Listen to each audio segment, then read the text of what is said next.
been so long since we played. Yep.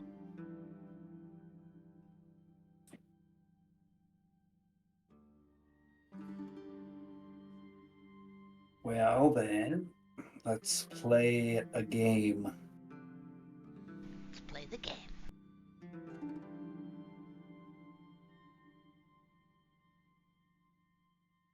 So y'all know what you've done. But, as stated in the chat, as you were all walking back to the command tent, you noted the 20-sided chain lattice object that the confluence ejected before it disappeared. The chains of this object are glass-like, and the shape is a rigid icosahedron, which is a fancy word for 20-sided object, like a 20-sided die. It rests by the tent, half buried in snow, as the light from the sun glints off its many facets, creating a somewhat dazzling array of prismatic light. It seems that Guy, Elro, and the Arcanists have also taken note of this object. So what would you like to do? Or I should ask, would anyone like to do anything right now? Go up to it and look at it? I don't want to touch it. It looks as described. Getting closer, you definitely can tell that they look like glass chain links. It's kind of mysterious how this thing holds its shape. There's nothing on the inside of it, and there's nothing on its faces. It's just kind of a hollow ball of chain. So, it's completely hollow, but the chains are, around the, edges? Around the edges, Okay. yeah. Did you say Zyraxis and them already left? No, we're retconning, so they're Okay. still here.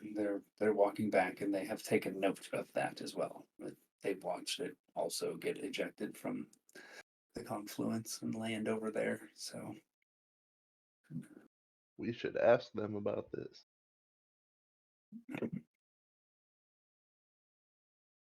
Hey, Zyraxis. yes, What is this?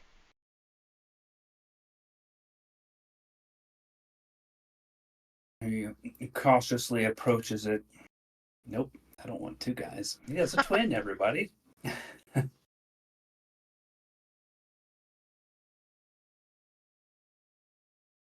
Looks at it keenly, and the Vassareth and Celthion also kind of look at it and just look at each other, kind of mumble to themselves. And Zyraxis kind of puts a finger to his quote-unquote chin, and then leans over, puts his hands close to it, and then kind of taps it a little bit, like touching it lightly. Nothing seems to happen, and so he picks it up swiftly. It's probably about, I don't know, probably about 2 feet wide. And he just walks into the tent with it. Doesn't say anything. Follow?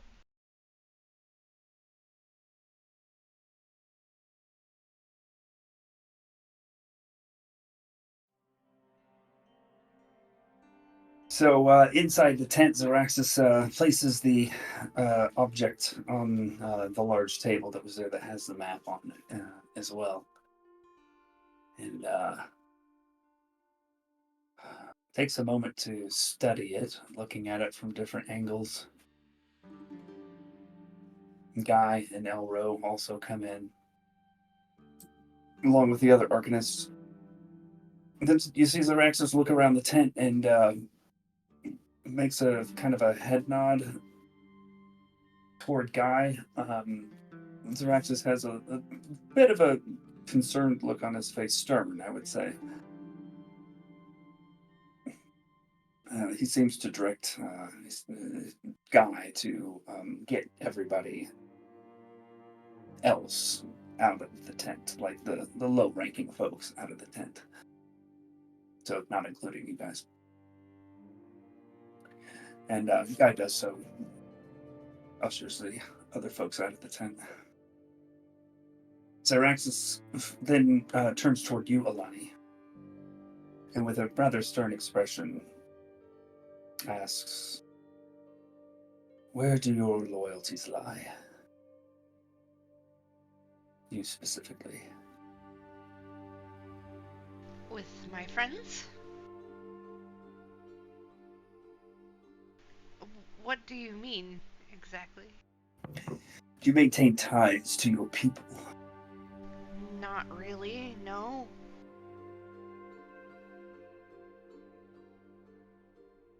I'm a follower of Elistrai, if it means anything. He nods. He takes one last look around the tent. I definitely recognize the shape, along with the chain motif, and reason that it could be related to the legend of the Esktrom Codex. Now, Sajath and perhaps others, you've heard this term before. It was a while ago, from the priest named Stava in Palemate Village. And he said that the Esktrom Codex could be related to the piece of triangular vellum that you all found in Salzwald. Syraxis continues. The Esktrom Codex was said to hold the secrets of creation, its divine blueprint, if you will, crafted by the creators from the flesh of the most divine and awesome beings they ever made, and gifted to the twin solars Fut and Fas, where the Ola left this universe.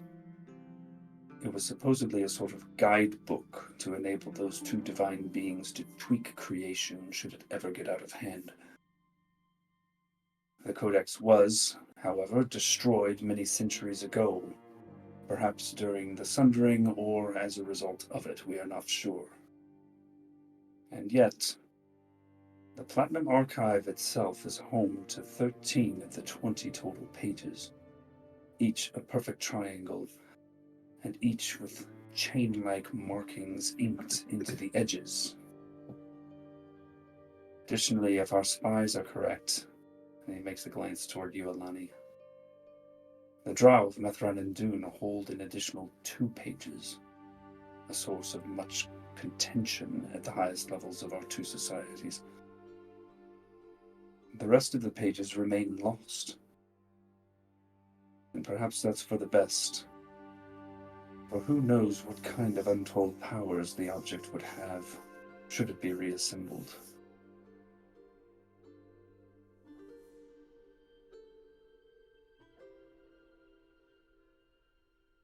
If it's all the same to everyone here, we would take this object to the archive for further study and safekeeping. And it would probably be best if no one else found out about this.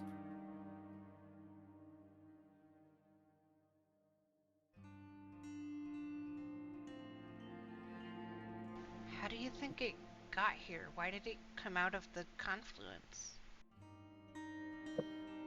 That is unknown to me. We'll have to look into it and see if we can find any understanding in the many ancient texts that the archive holds.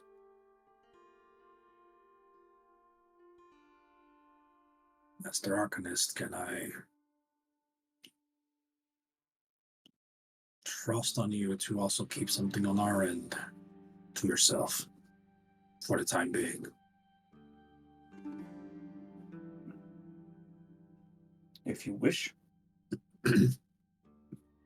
Sajath will produce from his bag the 2, well, technically 3 since one's torn in half, pieces of the vellum.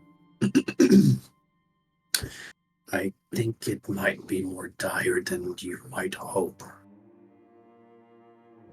We've gotten these from people who do not know what they are, but trying to give it off to somebody who might have.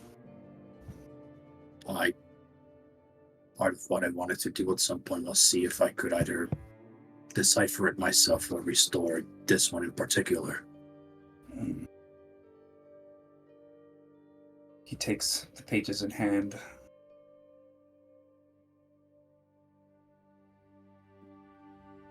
This is quite amazing and quite remarkable. May I ask where you found these? Holding them up in light. Somebody correct me if I'm remembering wrong, but the one torn in half, the cultist of Tiamat had them in their grasps, while the other was rewarded to us for taking care of a undead beholder. The last one was Serenia. Right? The first one we found?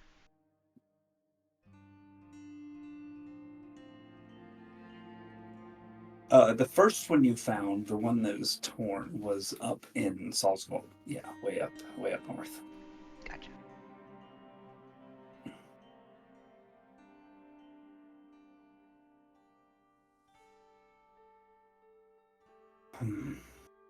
The most that I've been able to find out from my limited access, since I'm not anywhere near what you guys are, is that for this torn one, it requires a chromatic conclave.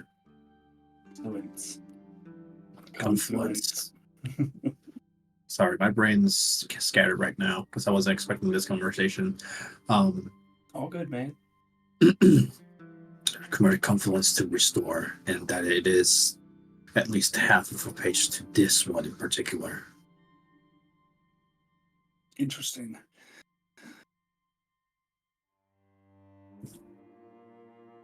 This torn one.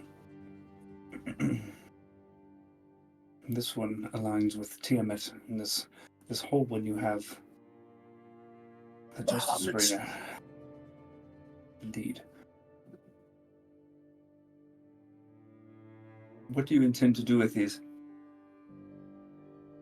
Like I said, I at least wanted to restore this one and see if it's connected to the other one. I haven't been able to find out too much about these.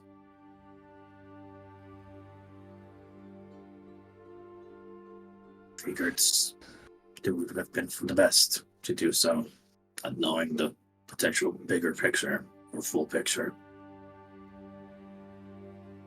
Would you by any chance be willing to surrender these to us to take back to the archive? If what you say is true, wouldn't it be too powerful of an object to restore?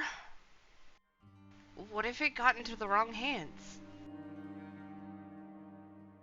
Well, to be quite honest, we have no real idea of what powers it may have, or even if they could be used by mere mortals like us.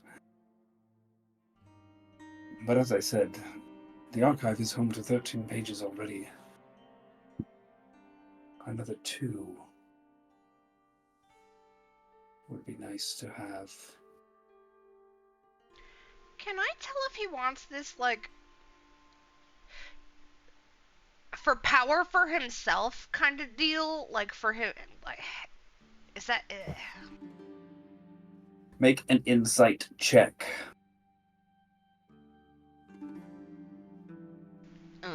14, not very good.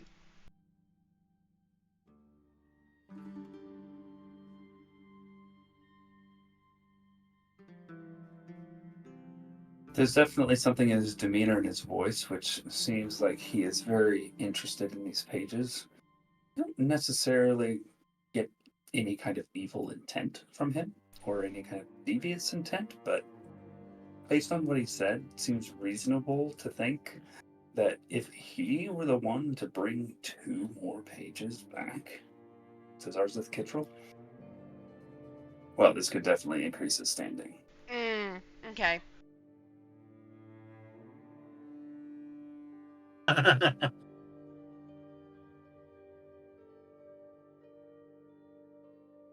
So, as I said, many arcanists study these pages, try to unravel their mysteries. Adding another 2 to the collection would simply give us more work, more things to explore. I would like to add a condition as to that. I would still like to encourage myself to try to restore this one. You may take the other one, and we probably still plan to visiting Shadycreek for the inauguration. If by then I don't have it restored, I'll still hand it over to the vault. And for my cooperation, if anything, better standing with the Arcanist and the Archivists, since that's technically my end goal at some point. Absolutely. I will definitely relay that this fine group of 4 adventurers are the ones who brought these I would pages. actually like that in writing, with Sajast's name on it, please. Very well. He looks to Guy. That Sajast is the gathers- one who surrendered these to the Silver gathers Circle. Parchment and quill and ink. And begins writing it up as he continues to speak. And absolutely, if you do make it to Arzith Kittrell, we would definitely be interested to hear whether or not you are successful in mending this page. And I would be happy to provide access to all of the other pages to you as well, should you be interested. I would gladly accept that as well. In the meantime, as he continues scrolling, it seems that you are quite gifted in the arcane ways. If you would like to keep in touch with us, or me in particular, about our progress in the investigation of these additional pages and this chain object, and he hands the paper over to you, feel free to reach out anytime.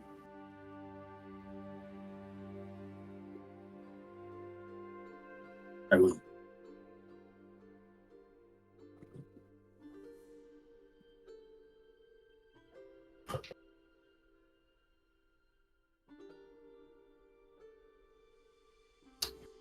Okay, anything else, or can we just zip for White Flame Pillars? Oh, yeah, what you got? Zyraxis, I'm curious, have you heard the name, or do you know anything of Valoria Shadowmire? You didn't ask this already, did you? The what? Continuing the fine tradition of NPCs rolling shit on int checks. That was a 3. Okay. Nice. I was gonna say I watch his expression, see if I notice anything, but He tilts his head upward as if thinking, and says, "There is a place called Shadowmire Spire, long since destroyed, the crowning jewel of the kingdom of Stygia, far to the north.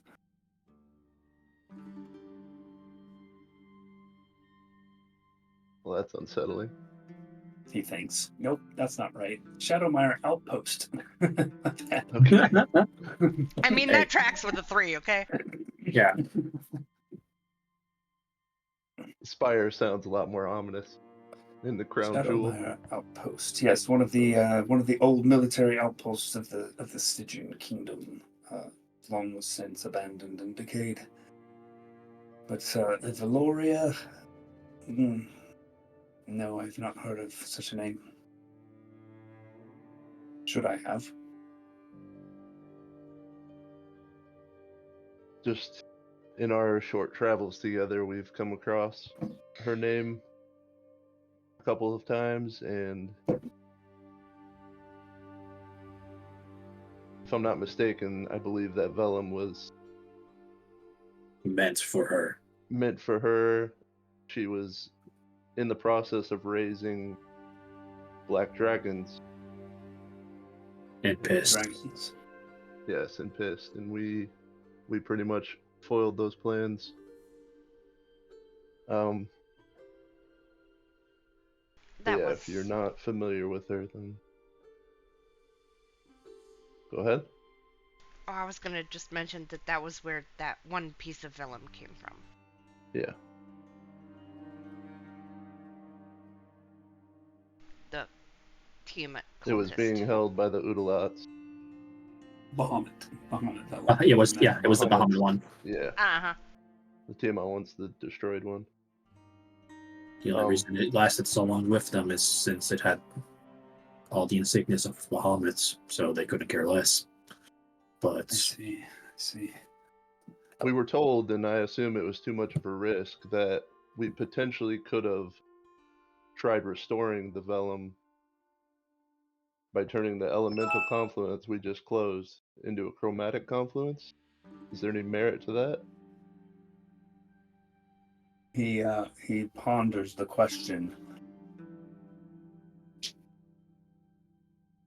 and got a super high roll on an Arcana check.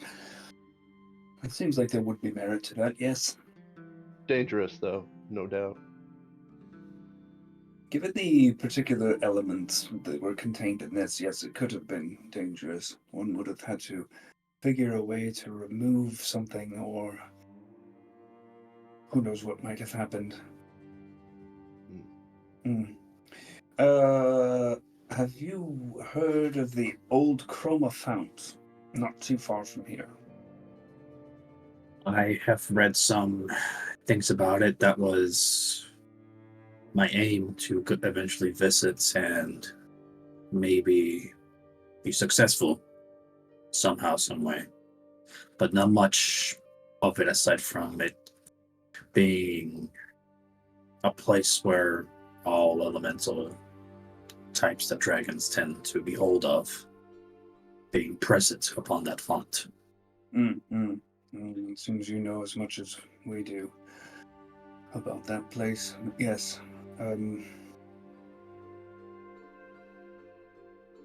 Possibly you may find something there that will help you in your quest to mend that page. It's helpful. Or you could So- always try to make friends of one of each color of dragon. Huh.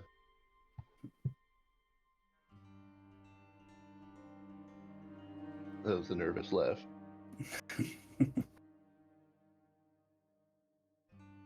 One last question, and it's a long shot, but have you ever heard of Kethia Athbenda?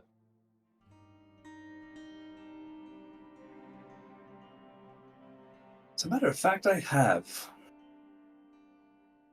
Kethia Athbenda. Pointer to intersections. It was a piece of arcane construction. Some, what would we call them? Tinkerers. Long ago, apparently made one. Its powers had the ability to locate things they called chains of fate. Apparently, vast sources of power running through and around the earth. This particular object was able to see where those chains intersected, with the theory being that wherever they did, be sort of nexuses of supernatural power, possibly arcane power.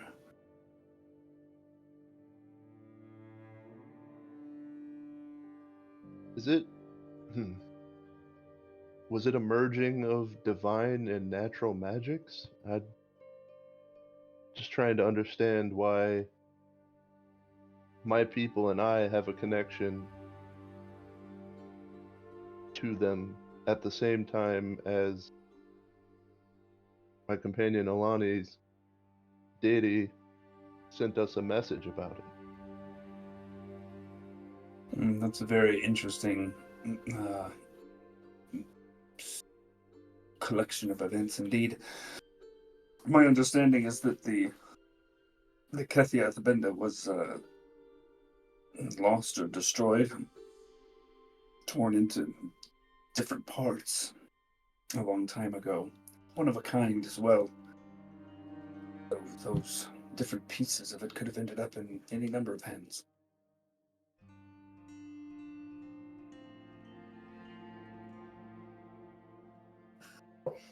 Can I pull Sajath aside a second? You could do whatever you want.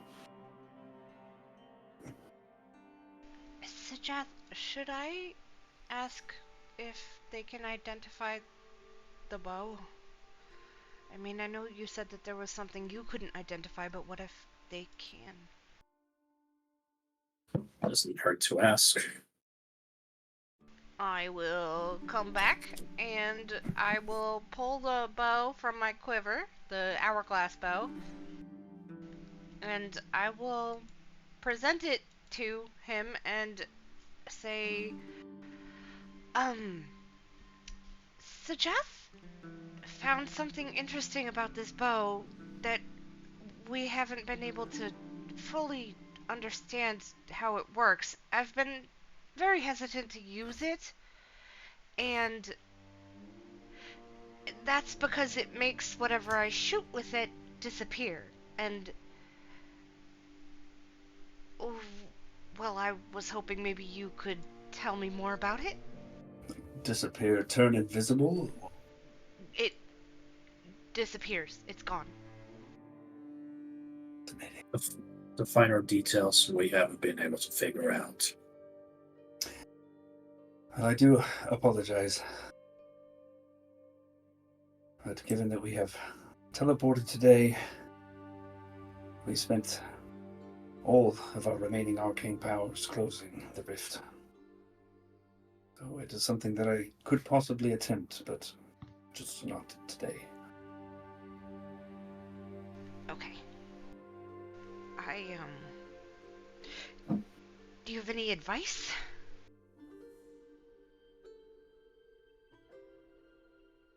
I don't remember exactly Be what careful? Sajath identified with it. I can't remember. Was it just that there was an element of it you couldn't figure out? I couldn't figure out anything about the bow. Oh, okay.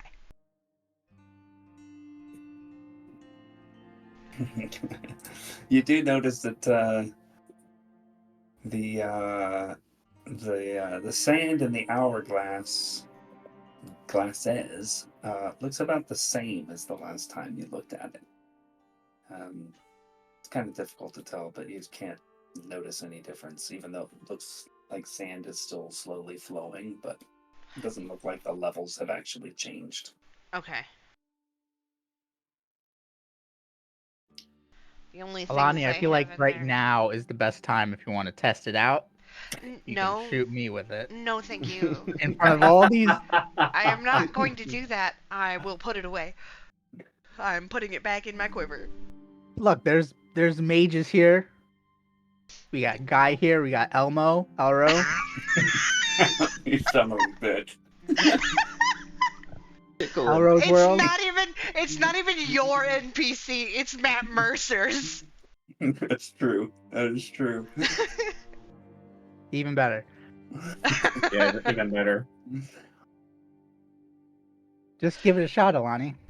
Come on. Nope, not going to do that. The only It's now or never. Then it's never. Oh. Ella doesn't want to have fun. I mean, how's this? Why not just hand him the hourglass bow? We are going to Zarsis Control at some point.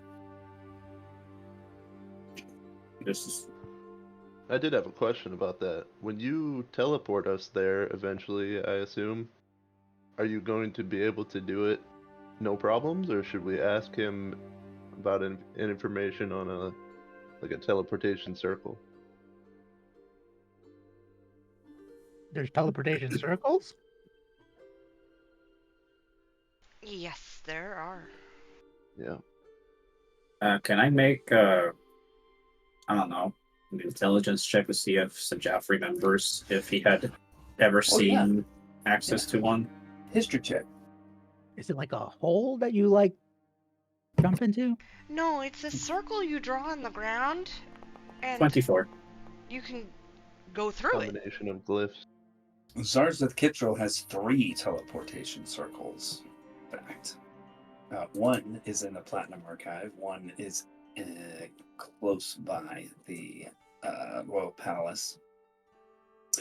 And the other one is in an Arcanist guild named the... What's it named? Jeff? I hate it here.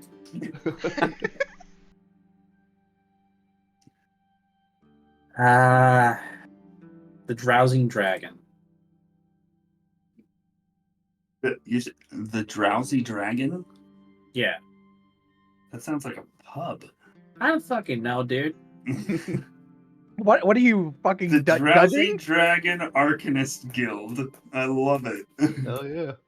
The DM doesn't love it. Doesn't sound like he loves it. They're studying that. I totally love it. He thinks he regrets his decision of giving you the choice. I hope so. Nope, I don't regret it at all. We should have named it something like "boo," so that he had to say it every time. I already Googled that big about a bunch of stuff, okay? We're good. That's fair.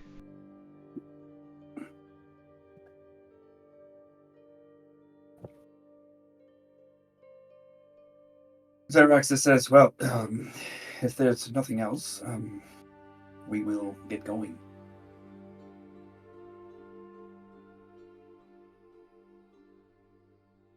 And he grabs the thing, and they rub the rings, and poof, white flame columns, poof.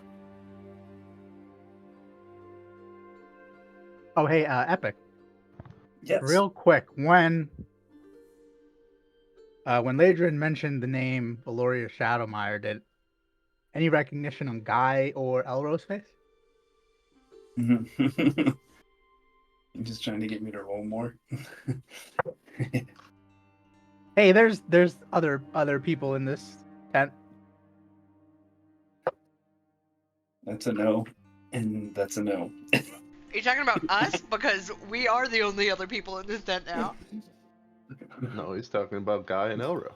A 5 and a 7, baby. Yeah. The dice are in my favor.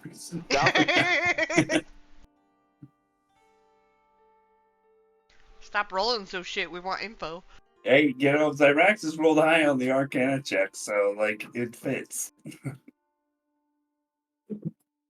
2 19s.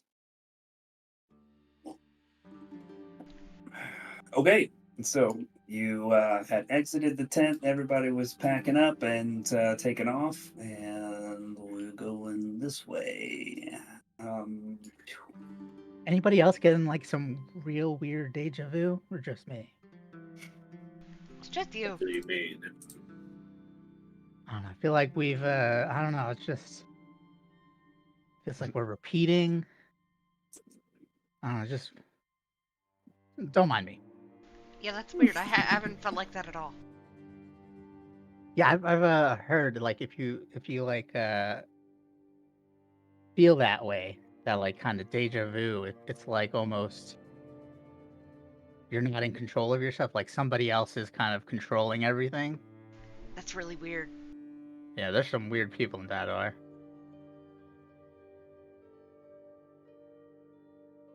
You hear all sorts of crazy stuff. As the military force leaves, you find yourselves on the windswept tundra stretching out in all directions. The snow crusted hard with ice. and low scrub poking through like brittle little claws. Taking a look around to the southwest, you can see a singular tall but seemingly broken monolith jutting out of the earth. To the southeast, you see what looks like a field of stone cairns, partially covered in snow. And to the east, you see a series of jagged rocks forming a ridge, roughly taking the shape of a wolf's head from this vantage point. That's fucking cool.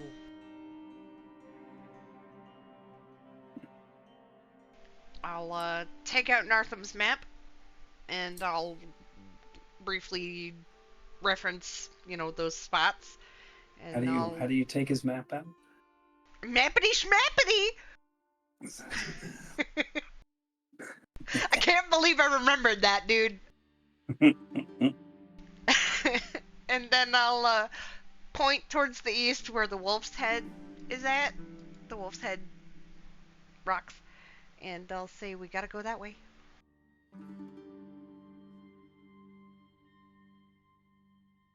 Onwards and forwards.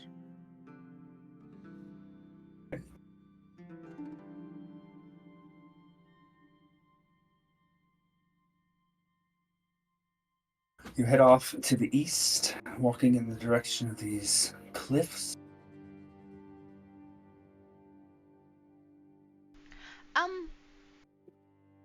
As we're walking, suggest, do you remember if Horga is gonna meet us there, or should we tell her to meet us there?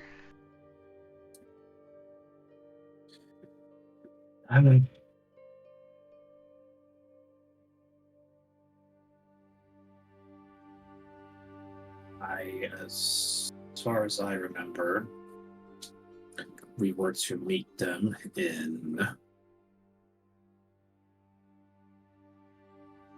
Base End. So, unsure.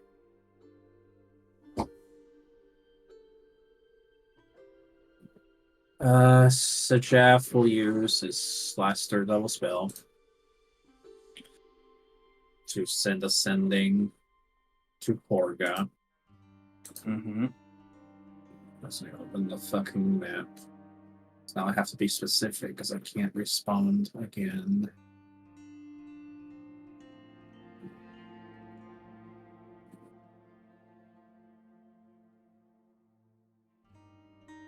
Oh boy.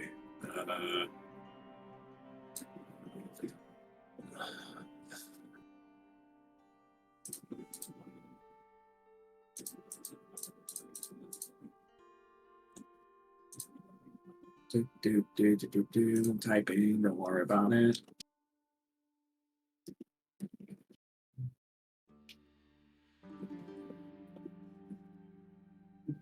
Oh, right. What? Nothing. I was just wondering why the darkness wasn't changing. I was like, oh, I have GM vision on. Change for me. Clouds rolling overhead. Sending. Yes, and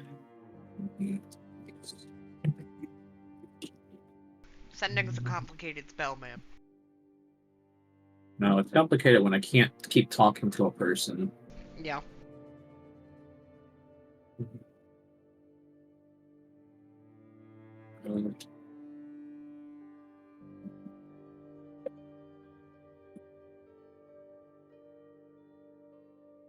So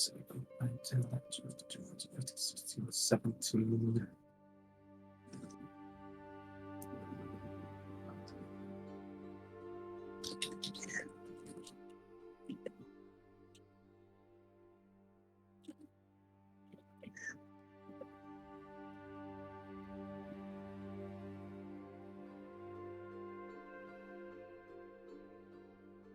You all see Sajath 5, 6, 7, feverishly 8, 9, counting 10, 11, fingers. 12, 13, 14, 15, 16, 17, 18, 19, 20, 21, 22, 23, Shakes his head, 7. looks over.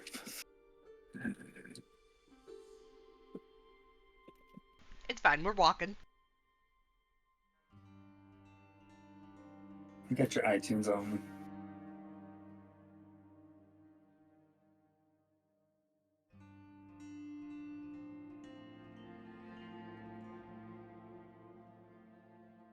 All right. You hear a response. We're just rounding the bend to Bay's End. We could be there. I don't have to count words under DM. I mean, I could probably hop on the back of Erling. We could be there in a day or two. Northam's Cradle. I'm not sure I know where that is. I'll ask Erling. She probably knows. That's it.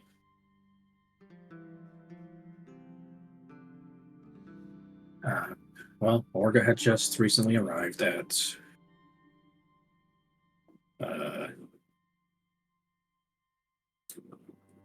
my brain's not working anymore again. Bay's End? Bay's End. Bay's End.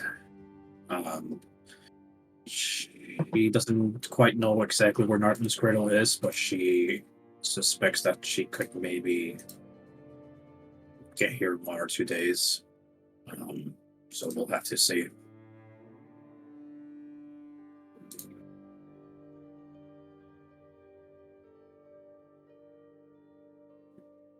I hope they can get here.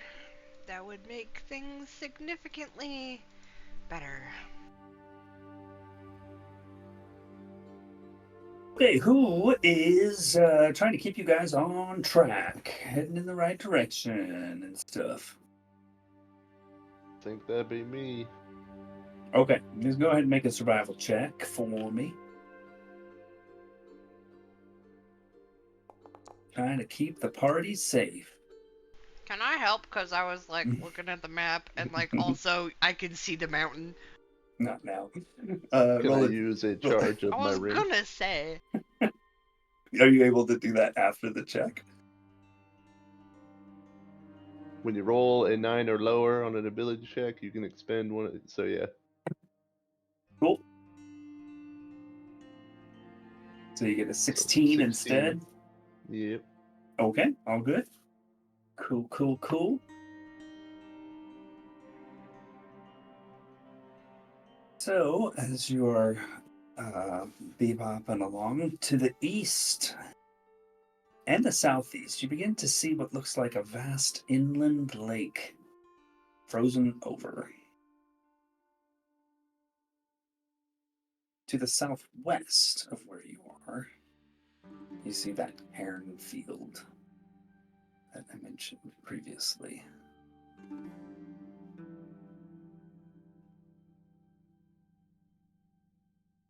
And the further you walk along, the terrain starts to get irregular and a bit uneven, covered in loose rock and ice. So it does slow your travel just a bit.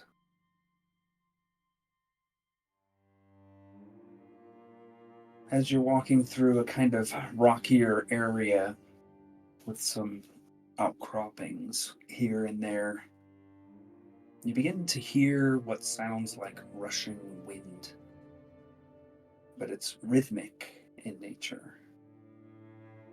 And as you continue walking, you're able to see a small area of slowly swirling mist just above the ground. And you see a small, irregularly shaped crater underneath this mist, lined with jagged ice formations. And stepping closer, it appears to be a chasm or a crevasse, maybe 15 or 20 feet long, 5 feet wide, so not huge. And it runs along a jagged line, zigzagging back and forth. And the mist that you saw swirling above is drawn into it, disappearing into the blackness below. Moments later, a rush of wind is accompanied by the mist being ejected from the chasm again. It swirls above, coiling in a hypnotic pattern as light reflects prismatically off thousands of tiny ice shards within the mist. It's almost as if you can see tiny individual beams of light reflecting off of the icy mist, almost resembling a constantly exploding but barely visible firework display. And the wind rushes downward again, pulling the mist and ice downward. This pattern of mist being ejected out and then drawn back in continues rhythmically with a constant, uninterrupted frequency. Does this look like it's like something impacted here, or just like that it's a natural formation? It mostly looks natural. Yeah. Like a crack in the ground with a bunch of kind of ice that's formed on it, sort of like sideways and upward forming stalagmites and stalactites and stuff. That's beautiful. Sort of like a toothy maw of ice. Toothy maw.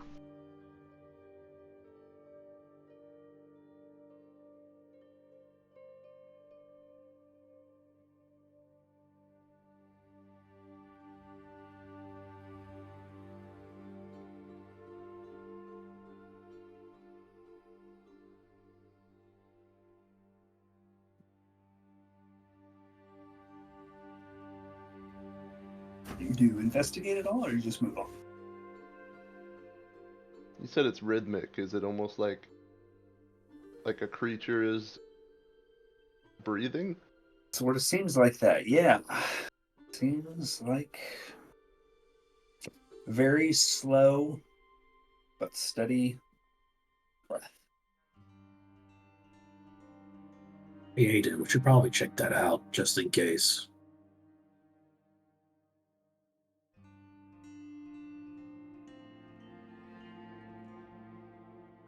Yeah, you want me to go first?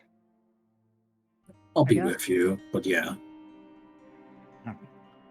Could be dangerous, just to let you guys know. The airflow is almost unnatural. Okay. I approach. We approach. I approach slightly ahead. I will be standing back, just watching. I have my shield out.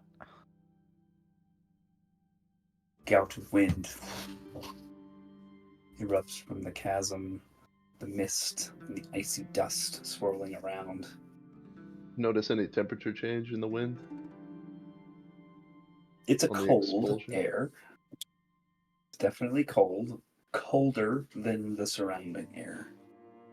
Probably go back to the map. And who is approaching? It was Aiden and Sajath? Yes. I am 5 feet away from him. If something that I would deem dangerous, so I'll say so, but I just want there to be no, like, oh, I want to suddenly do this now that we're fucked, right? I want to be ready to potentially dimension door both me and Aiden away if something happens to, like, stir, get out, explode, anything that seems dangerous, I'll say it. Okay. So as you get closer and this mist and ice dust erupts, you will, unless you opt not to, like, be breathing in whatever this is.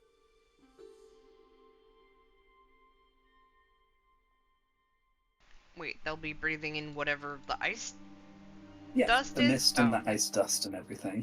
Like you're gonna be up close to it. How big? Okay, so from like back where I'm at, how big is the cloud of dust stuff compared to them? Compared to the layer of Aiden and Sajath, Yeah. it's quite a bit bigger. Yeah, I mean, the gap is like 20 feet wide Okay. or so, and so it's just this cloud It's of huge. stuff, and it's probably goes up 20, 30 feet or something Okay. like that. Aiden is not going to hold his breath, so he'll just breathe normally. Not really expecting anything Same for different. Sajaf, since he's not suspecting anything bad to happen in the first gulp of air. So it feels interesting. And I would like both of you to make nature checks. And divine anything from this feeling that you get in your lungs and in your body. It's iceborgs. It feels very cold, Aiden. So, Jath, you get the sensation of power. Not arcane, but natural. Natural power. Raw power. As it breathes in and enters your bloodstream. It feels like you've strengthened, like your body has been made harder somehow. You just feel more physically powerful. Not really invigorated, but just like sturdier. I hate that you said not invigorated, because that was Not the invigorated. word. Hard. And then you start to notice, and Aiden, you notice this too, the mist and the ice dust that from further back looked chaotic and random. It doesn't seem as chaotic now. It's It kind iceborg. of looks the same, but it's almost like you can understand that there's a meaning in the swirls of this ice dust, that there's just some kind of innate understanding of it that you have that doesn't quite make sense to you, but it just makes sense, like the way it's moving. And then it all gets drawn back into the chasm.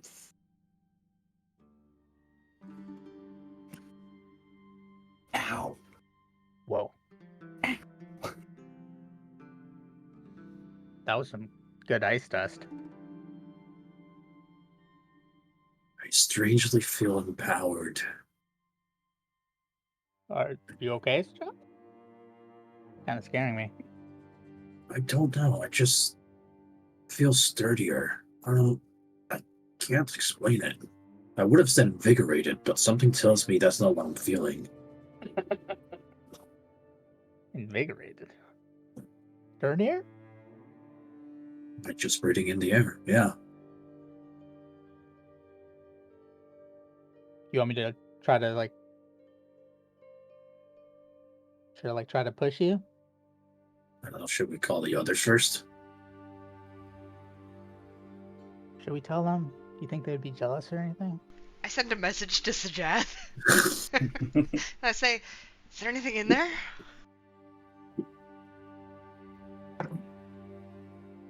Well, there's the chasm that's intaking all of this. And the air feels really good for some reason. Who are you talking to? Hold on, he messaged me. I'm all the way over there? Yeah, we can talk long distances, remember? Right. But what, it just like pops in your head? Yeah. You think I could hear it if I stand close enough? You can try. I send another message to Suggest and I say, are you gonna investigate inside there, or are you guys gonna come back? That, dust sounds weird. You said made you feel good? It feels less tempestual the closer you are. We'll probably check it out. So, Aiden, we should probably check this out. I want to see if we can gather something else. You want to go down? Let's go down together.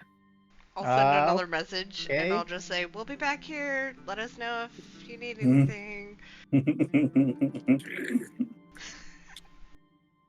Or if you Right. should will come out. activate his Um, boots of pleading. Okay, cool. You want me to take a rope out, Sajath, and then like the grappling hook, or are you gonna be okay? When you say sturdier, do you mean like you can like I don't know, like is it like that spider climb thing you did to me that one time? Like that kind of sturdy, or like sturdy like if we try to square up, you just beat the ever living hell out of me. Damn, this is gonna be weird. Can I Yeah, I don't think we perception? should square up right now. I'm just Can I just use perception to like, or investigation to like inspect my body to see if it is like physically sturdier or if it's just a sensation? No check required. Just a sensation. Yeah. No, I think you can still beat me to a bloody pulp. It just feels. I mean, I wouldn't want to, but yeah. I know. I'm just saying. Okay, yeah, let's climb down. I'll take out a grappling hook and rope. Okay. Yes. Yeah, because I can't walk with my spider climb Venus right now. Yeah. Okay. That sounded almost bad. Were Alani's messages just in her head to Sajath, or were you No, I speaking? have to verbally say that stuff. It's But only the recipient can hear it. only the recipient gets Only the it recipient can hear it. in his brain. Even if I'm standing And- next to her? Even if you're standing next to her, the spell says only the recipient can hear it. Yeah, So and even though the recipient can respond silently too. It's Yep, only basically. me who has to fucking talk. Alright, Isn't it so like what's whisper? going on, Alani? He says that he felt invigorated. I don't know. They're gonna go investigate inside. Invigorated, yeah, I know.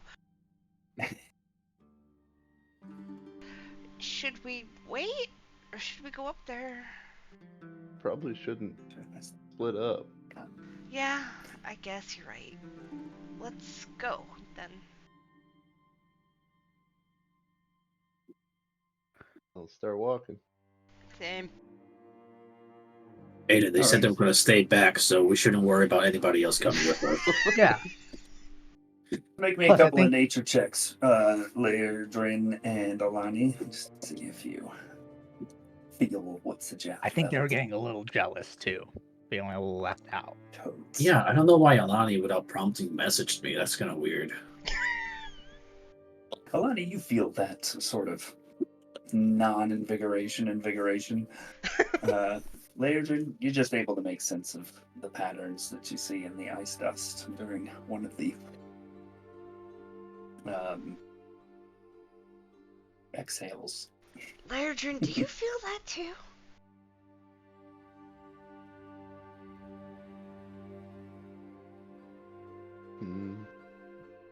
No?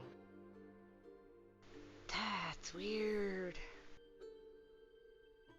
And you're able to find a sturdy rock nearby, large rock that you can, wrap your grappling hook around and grapple to it.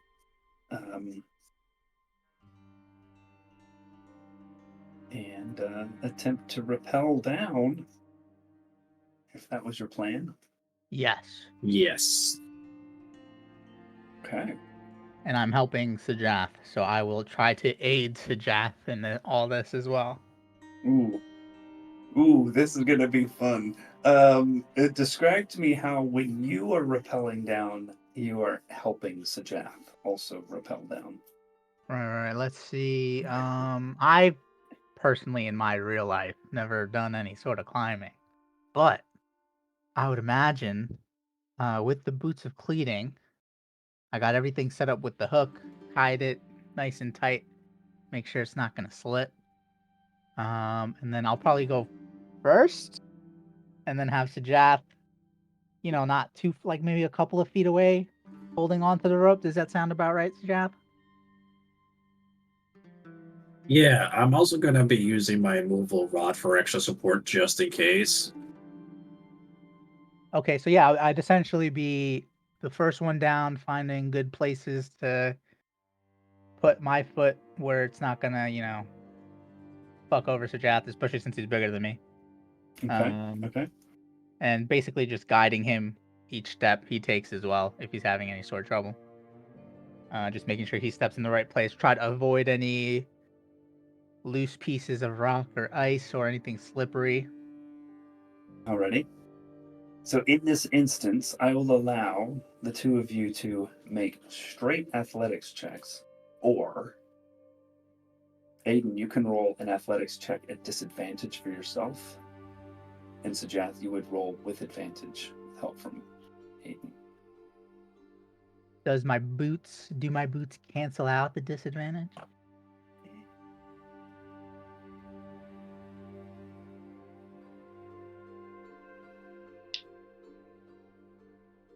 They would.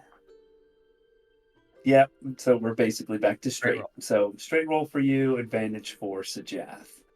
Easy. And then are Done. Alani and Laerdrin also following after Sajath? I walk up to the edge and I look down and I see them, climbing, and I just wait. How far Okay. down is? You can see probably about 40 or 50 feet down before it kind of curves out of sight. But it looks like it curves and doesn't just stop. Hmm. Okay. Do you want to go down, Laerdrin? Well, hold up.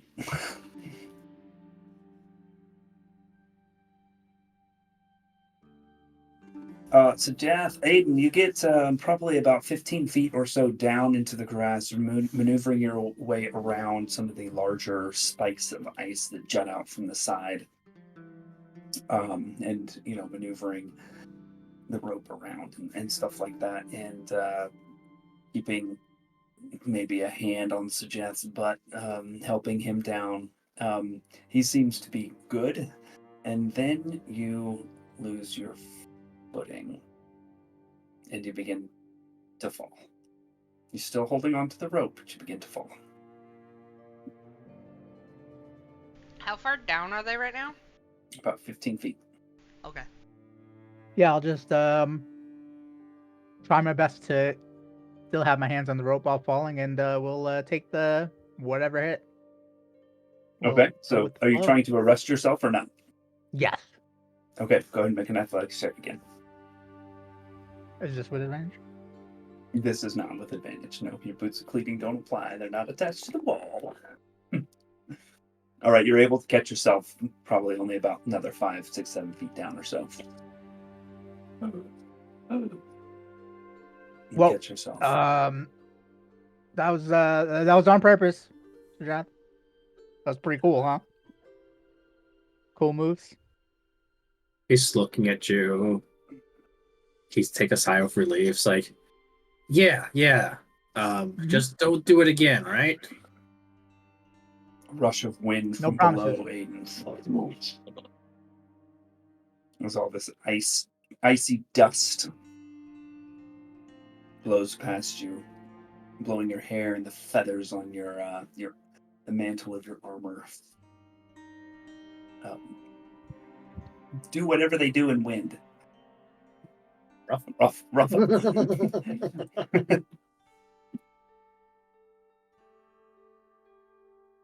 And you continue climbing down. It does kind of curve a little bit toward you, Aiden. And then you keep going, and it kind of goes kind of straight vertical again, and then starts to curve the other direction.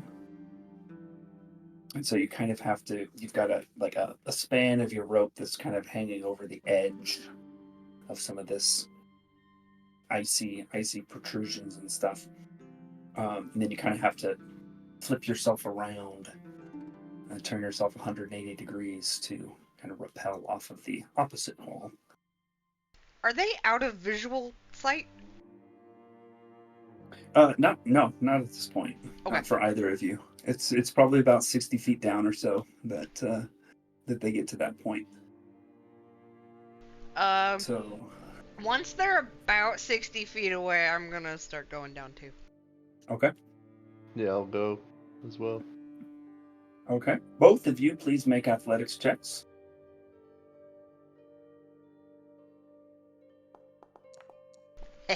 Just Alani, Lairdrin, you. Something about, oh boy, the cold, your hands can't hold on to the rope. You begin to fall, and Lairdrin begins to fall right after you. Sajath, they're coming right towards you. It's fine. I cast Featherfall. I cast Featherfall on all four of us, to be honest. Why not? Okay. Because they're still within 60 feet, so may as well. Cast Featherfall. Do they fall gently past you, Sajath? I thought you guys were saying we're there. Why are you? Okay. 10 feet per second, so it's not that slow. It's pretty slow. You can let go! Hey, that's cheating.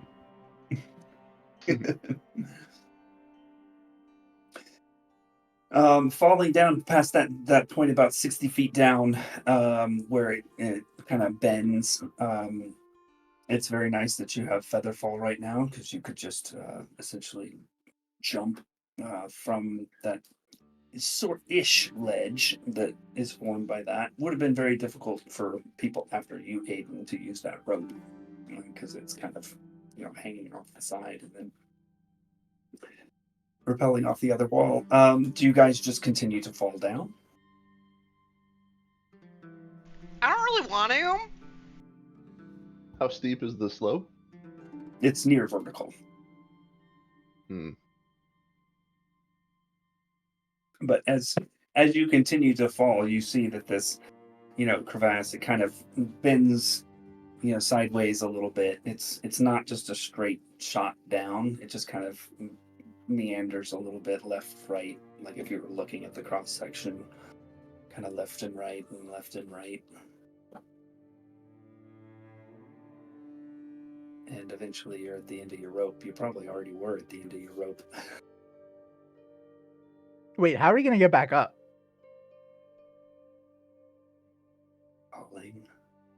Falling. I don't want to fall that far. I would hold onto the rope a little while I'm falling and try and stop. We're at the end of the rope. Okay, all right. Well, yeah. I Okay, would so the try and four grab of you onto it. basically kind of right there at that inflection point, that first inflection point. You've got Aiden holding onto the rope, who was already holding onto the rope. Alani and Laertern, you grasp on to the rope, and Sajath, you're there. Yeah. So basically steady now. We'll say 50 feet down. Just give you that for the length of your rope. Or Aiden is at the bottom at 50 feet or so. Can we tie a rope to the existing rope? Sure. I'll do that. Wait, is this Nartham's Cradle? Is that where we are? No. No. So how are we gonna get back up? Don't we have to be there in like a day or something? Yeah, we're supposed to be traveling, but How far down does this go? So you want me to tie? I'll start tying another rope. Do I have another rope? I think Ladrin said he I had have a one. rope. Yeah. Yeah, pass down the rope. Yep. Yep, I don't want to There use you my go. good rope. You tie another length of rope. You got another 50 feet. All right, no more falling. Only I can fall. Well, technically, we can all fall one more time. I would say that it took Aiden a bit longer than a minute to fashion that rope together, so your spell has faded at this point. Yeah, it's fine. I'm holding onto the rope.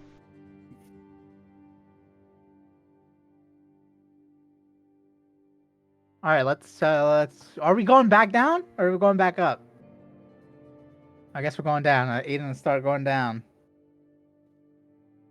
Another gout of wind, an icy dust and mist. And you continue to crawl down.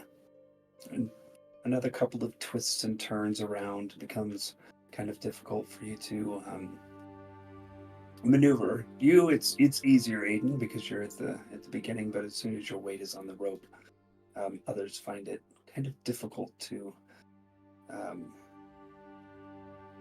you make that transition around those inflection points. But you eventually reach the end of your second length of rope. And it has grown noticeably colder the further down you've gotten. And the All right. chasm Who's got a has thing we can drop? Anybody got a thing we narrowed can drop? just a little bit.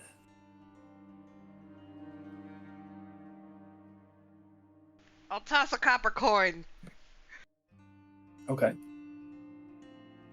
Copper coin. Toss a coin to your And I'm crevasse. trying to listen to see when it Tink. stops. Tink, tink, tink, tink, tink, tink, tink. The tinking stops, and then you immediately start to feel a rumble, Uh-oh. a shake, as an enormous gust of wind, we're talking like hundreds of miles an hour, erupts from below, propelling you upwards.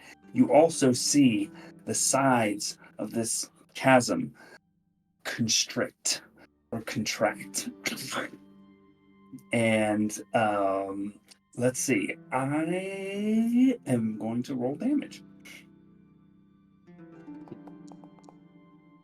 All of you take 4 points of bludgeoning damage as this wind propels you upward.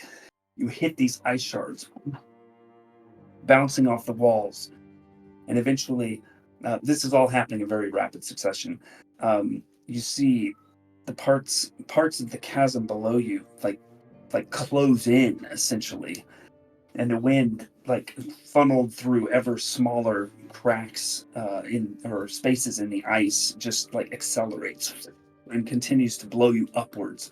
At the next inflection point, you take another 10 points of bludgeoning damage as your bodies are just thrown on the wall, and eventually you are expelled upward and out of the chasm, If falling we on the side, and you see, looking up, a single copper coin arcing through the air and land next to you. So we landed up top, we didn't get shot out of the thing like a geyser.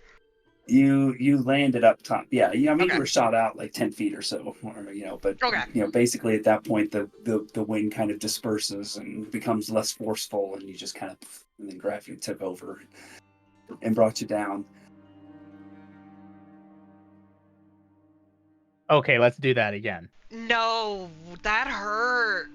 The That was- earth rumbles. What the fuck is this?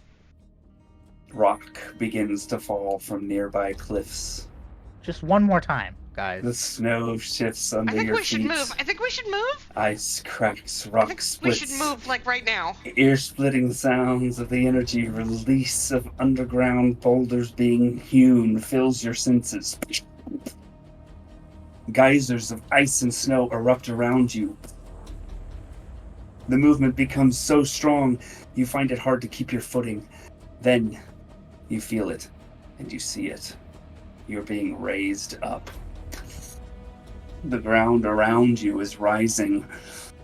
You see massive chunks of rock and crust fall away as the portion of ground you're on, maybe 50 feet in all directions, continues to rise and shift. 20 feet, 30 feet, 50 feet into the air. What is this? You see spikes of ice, small and large, burst from the ground around you, pulsing with a bright blue light and looking like they could have a churning or pumping liquid inside of them. At once, a large heave upward slams your bodies downward to the ground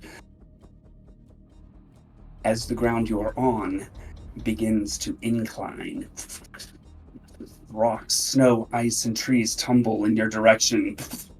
Everyone, please make a strength saving throw first to see if you can stay in place right now. Are we within 10 feet of each other? Roll a D20 for me. D20. That's a maybe? You've got 2 people in your vicinity. You get to choose who. Strength saving. Who the hell has a good Sajath and Alani? Ladrin can Okay. transform into stuff, right? And what do they get? They get +4. Okay. I don't know if it helped me and Jeff, okay? Would you allow me to wild shape I will allow that, yeah. as the ground shifting? Yeah. I'll wild shape into a cave bear. Try and lock my claws into the ground. I think I'm holding on to Sajaz. Uh-oh. I am holding on to Sajaz. Hey, boss, remember my thing that I said that I was going to do if things got bad? Dimension door, yes. Yes. Yeah, I think it's time. Okay, alrighty. So you are dimensioning dooring Aiden. Is that right? It was to Aiden at first, yeah. Alright. Like, if I can shift it, sure, but that is what I said, because I didn't think these two were going to come with us. We go with that, baby. Yeah, that's fine. Alright, let's see. Alani and Lairdrin, Cave Bear Lairdrin. You see Sajath grab Aiden and just bamf away. Have to be willing, right? You do have to be willing. I am not Yeah. willing. You are not willing? Nope, I'm gonna Okay. stay with Lonnie. Alright, Sajath, you bamf away. And I will try to help Lonnie through this if she's having any difficulties. Alani, you go tumbling and then you catch yourself on the smallest root. Is Barely this able to hold on. is this shit Earth? It is earth, ice, rock. Okay, I am going to drink the potion of Earth Glide. Okay, awesome sauce. Oh my god, yes! And I am going to go into the Earth. As soon as you do that, you feel something you have never felt before. A power that you can't even fathom. And it kind of overwhelms your senses, but for the moment you are secure and safe, question mark, inside the rock of this place. Yeah, basically, I'm gonna I drink this potion. You can burrow through non-magical, unworked earth and stone, and while doing so, you don't need to breathe. You don't disturb the material you move through. Okay, I'm going to stay nearby Cave Bear Adin and Aiden. Okay. Aiden and Lairdrin, you see Alani take on an almost rock-like form before she just melds down Alani? into it. That's impressive. Both of you are able to hang on as rocks and just dirt, just large boulders are like falling in your direction. Basically, I need both of you now to make dexterity saving throws with disadvantage because you are trying to hold on as this piece of earth is basically inclining at like 30 degrees. Is Ladrin now within 10 feet of me or no? We'll say so, sure. +4. That's good, because Bear is not Dexy. He's sexy, not Dexy. That's right. The Earth ate Alani. 15. I'll poke my head out and say, I'm still here! She's not dead yet. Okay, so Aiden, you are able to avoid most of what is coming your way, but you do get pelted by some medium-sized stones. You take 5 points of bludgeoning damage. Cave bear, large cave bear, some claws in the ground. You just take the full brunt of a tree that just like was uprooted in this, and just its trunk just pummels you in the head. Bam! You take 10 points of bludgeoning damage. Damn, you got hit by a tree on a 14. R.I.P. The earth that you are on continues to rise. Sajath, you're down below, I assume. What? Tell me where you dimension doored to. Away? You are away. You land on solid ground, and you feel the rumbling, and you see this earth just rising up. I mean, I've never seen anything like it before. It's just the boulders fall off the sides, and just kind of these sheets of ice kind of fall off, and eventually you see it start to almost take some kind of vaguely humanoid form. Humanoid. You Well, I see was kind of expecting humanoid. an elbow lift out, and this quote-unquote hand just made out of ice emerges from the ground and lands on the rock in front of it, kind of heaving itself up. And it continues to rise and rise and rise. Those of you who are still on it are going up and up and up. The land around you just sinking down and down further and further. You see the horizon stretching out. You're able to see further than you were before. Alani, you are still kind of overwhelmed with this sense of raw, natural power. Sajath, eventually you see emerge, composed primarily of ice, solid, giant blocks of ice with large, rocky boulders wedged here and there, rise from the earth, and eventually step out of the giant crater that it has left. How far off the ground are we? Like 300 feet or so. Jesus fucking Christ! You can't really tell because you're inside, but Look, I can stick Aiden my face out. and Lairdrin, yeah, you're pretty high up. And it eventually kind of steadies, and things go quiet as the last rocks kind of break off. And bits of ice break off of this massive, hulking form. And it seems to be stationary, at least for now.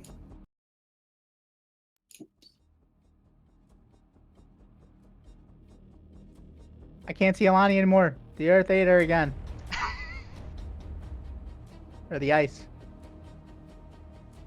Okay, just to see if I have a good mental picture. It is humanoid in shape, but not.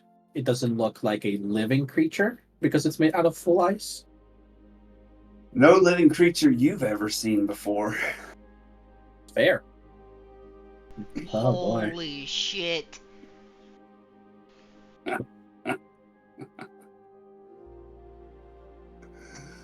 It is stationary. You guys up top feel like a centripetal force. As Sajath, you see the upper torso and head of this thing rotate to one side and then rotate the other direction. I can feel this power in me, right? Yes. Okay. Yes, you can. So, can I tell that this is like a fucking creature? Oh, let's see. Make me a nature check. Oh my god. Wait, we're on its head? Oh, You're oh, on oh. its head. Yes. You are up yonder.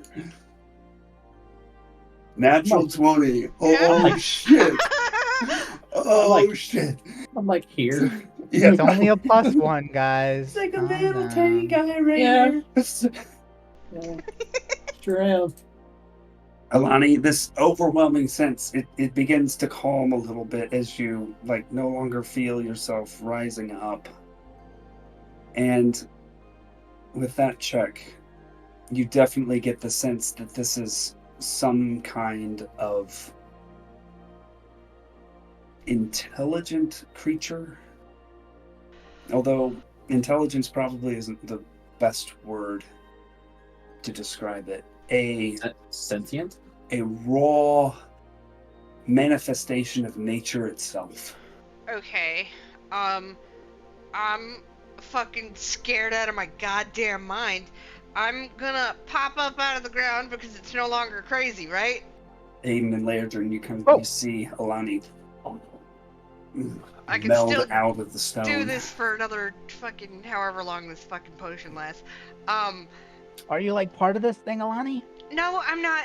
It's a creature. It's a creature. We're on the top of a creature. I'm gonna use my universal speech on it,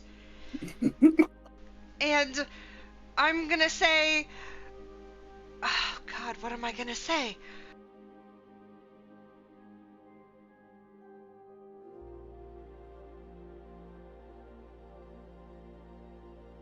Feel a shift.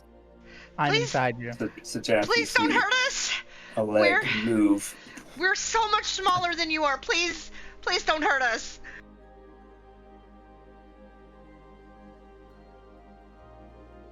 We're on top of you. We didn't mean to wake you up. It doesn't seem to respond to speech. And Suggest, Okay. you see this leg lift up. I mean, this thing's stride is hundreds of feet long. Oh, I'm sure. It's just like, Oh, okay. I don't know how close you are to this thing, but So 450 feet maximum distance range. We're just like 2 steps away from for this guy. is like inconveniently head towards me. It seems to be like you catch your bearings really quick, checking the sun where it is and everything. It seems to be turning to a northerly direction. I'm gonna meld back into it. Okay. And try to focus my thoughts into a like a communication sort of thing, like to Yes. where I can see if I can like try and communicate with it and say, "Hi, please don't move." Make for me a wisdom check and add your nature mod. Wisdom check. Or sorry, you are half proficient in nature, add 2. Now would be the so funniest time to roll in that one. Start state 6. So it's a 13. You feel in your body, not so much in your mind, but in your body, a sense that it has received your message, Oh my god. but at this point, doesn't really care. Who are you? What are you doing? Make another of those same checks. As it Same thing. It's the same thing. continues to step. It's the same thing. It's 13. Same sort of thing. No response. No response at this point. Guys, I think we should leave. I'm gonna come back up and pull on them, trying to get them to jump off of it with me towards the direction it's not going, so we don't like fucking smack into it. I mean, are you communicating that at all, or are you just Yeah, I pulling did. on a bear and Aiden? I said, guys, I think we should leave. How? Follow me. And Okay. I'm gonna fucking jump off the back You of want us it. to jump? Trust me. You were just eaten by this creature. How do I know it's you? You watched me drink a potion, dude. There's a lot of ice in my eyes. I'll jump. Mm-hmm. I will slow fall all of us. Alrighty. Feather You fall, jump off my the bad. edge. Feather fall. Bonnie casts Featherfall, and you slowly fall over the course of about half a minute down the back of this creature. You see ice, icy shards, ice boulders, rock boulders. And it Are there takes any you- cool items or gold or body parts frozen? I mean, make a perception check. And it takes you, a while to fall, that it's actually moving away from you. That was the idea. At a decent pace. It's like, speed is probably 6 to 8 times yours, realistically. And so over the course of 5 or so rounds that it takes you to drop that distance, it's got quite a ways away from you at that point. Walking north, lumbering. Aiden, just barely. As you are falling, you take note of some of these icy spikes that protrude from its body and can definitely see a swirling liquid inside of them. And even on your way down, you see that some of these have broken off and have landed in the snow and on the rock, on the ground, around this creature. Some of them kind of breaking and spilling some kind of viscous blue liquid. I'll once we hit the floor. Once On our the bodies way hit the floor. down, can I see Sajeth anywhere below us? Probably, yeah. Okay. He's a ways behind you, but not too terribly far. Several hundred feet. Boy, am I glad I had Featherfall. I will collect shards, Okay. broken and unbroken. What about the viscous liquid? And make me either a survival or an investigation check. See what you can collect. Survival is less garbage. So you said there's Super garbage. Oh Okay. no. There's chunks of this thing on the ground, they look like pieces of him. That's what Aiden noticed. Hey guys, there's some weird chunks of ice with some liquid in it. Are there any super large ones? There are some quite large ones, yes. Can I try and meld into one of them? They're not that big. Oh. Sorry. I was gonna see if I could still communicate with it. It's off of his body, dude. Can I try and gather some of the liquid with the herbalism kit? Sure. Roll a d20 and add your prof mod. Yeah, add that sick prof mod, dude. Yeah, I don't That's even know amazing. It's 3. where that is. Proficiency top. bonus. Oh, okay. Next to your walking speed. You don't know what And prof mod is, add, dude? Come on. add, are you proficient in survival or investigation? Survival, yeah. Go ahead and double your proficiency bonus then. So d20 plus double your proficiency bonus, plus 6. All right. Imagine if we show up with this guy at the crate. Oh my god. I haven't rolled above a fucking 6 today. You pick these things up and you just seem to be enamored with them, and you just like lift them up, and like all of this blue stuff just drains out. Like, well, they're pretty ice shards.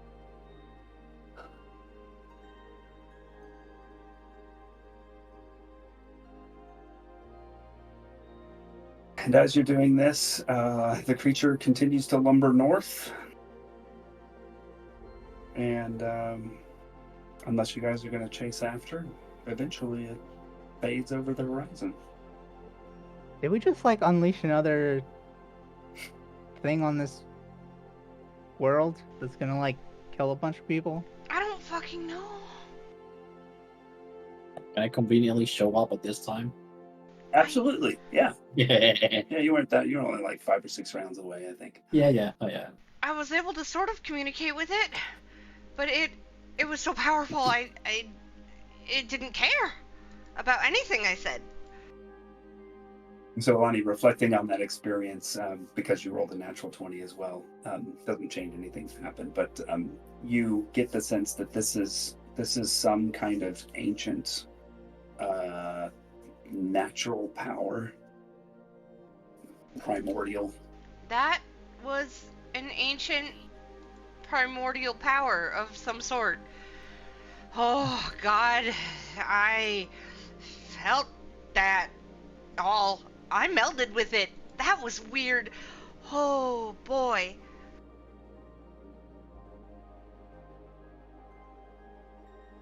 What does that even mean?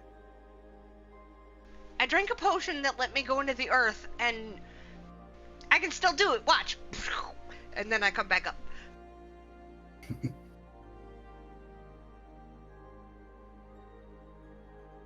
So you were inside of it. Technically? We all were. Yeah, we kind of... I think we went into its mouth. Is that what that was? Hey, whatever it was, his exhaling felt really good. What's on the floor? Just some ice shards, some liquid. I couldn't really get a good. Do you want to take a shot at it? Yeah, and you were Try to able to gather get some, but- like basically 1 vial's worth of this blue liquid is what you were able to salvage with your check. Wait. You rolled a 2 on that? I rolled a 2. Okay. I rolled Yep, an yep, 11 yep, on the yep. perception, 2 on Cool. survival. Yep. Yeah, you're able to get like basically as much liquid that would fit into a standard vial.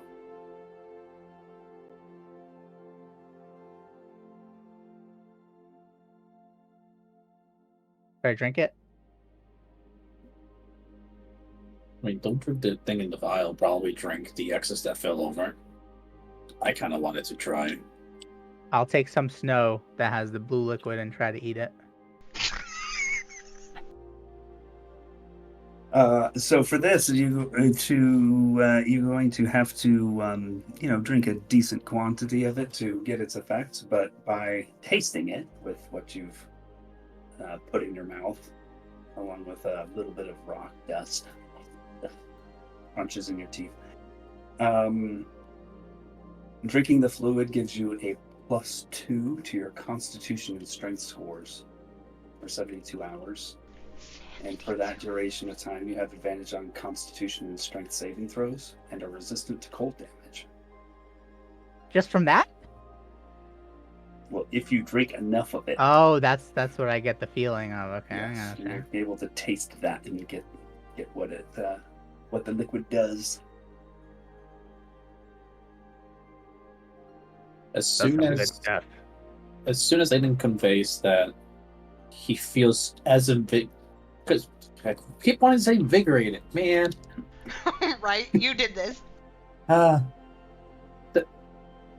The what he describes after eating the blue snow, does it sort of match the feeling that Sajaf had whenever he inhaled the dust? It's definitely in the same vein. Yeah. The same vein.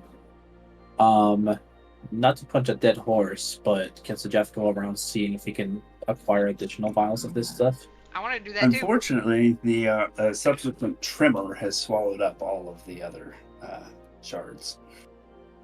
Understood. You guys got 2 checks. So. Aw. Hey man, I wasn't here. Well, that was an experience. Let's How do it much again. did Lairdrin get? 0 on Oh. the natural one. Oh. But it was a So- 13 with his fucking shit! Man, that blows. So the question is, does anyone have a vial?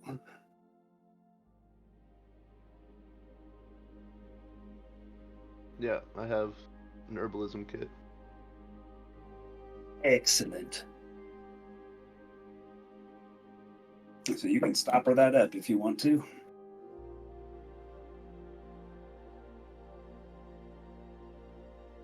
Let's do it again, guys. Imagine if we showed up with that thing at the cradle, Natums, wherever we're going. Like, we'd be unstoppable. Yeah, pretty much. That would be crazy. Should we go, like, chase it down and then convince it to help us? I don't think that's gonna happen. Can we even? At the speed it's moving, we're never gonna catch up to it, Aiden. You haven't seen me run. Okay, I have seen you run. run in a What do you circle. mean? I could run even faster. So is the vial an actual item that Aiden gets? You can have it. Vial of It's food. yeah, it's like a constitution. What is it? +2 to constitution. Plus to And con, resistance and to then cold? resistance to cold and advantage on strength and con saves For 72 hours. for I 72 hours. think you should take it. You sure? Yep. Oh, plus it to else. Okay. Oh. Probably drink it once we're about to engage in the cradle, so it lasts as long as it can. Maybe after we sleep tonight. Because I know I'm pooped. What do you mean? I feel really invigorated right now. I'm gonna keep saying it. So,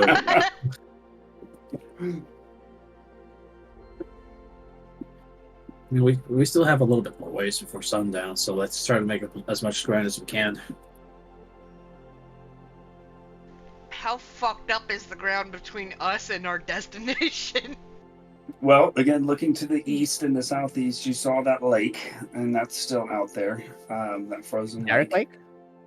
What? Derek Nothing. Lake, yes. The name of the lake is Derek Lake. And,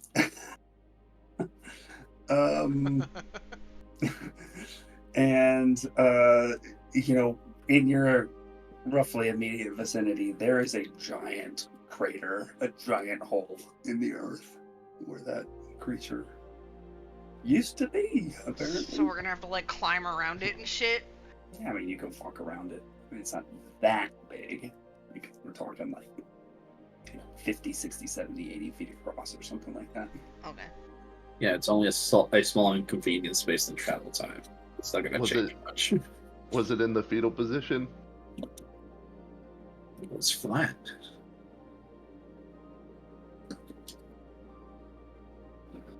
Not that we could I don't tell. know, 'cause man. We went down its throat.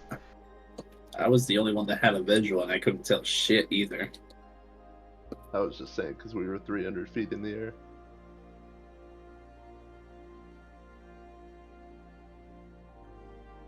I don't know. Do you know Titan anatomy? Whoa. Well, let's continue on. All right, which way you guys head? Narcoms. East. East. East, Towards the southeast, right? frozen lake. Okie dokie. You guys continue on east. Sun begins to set. You enter the vast icy expanse. You guys know this so well from your experience up north in the thin sheets. It's round 2, fight with the thin sheets. As you begin to trek across a frozen lake. And that's where we'll take a break. Okay.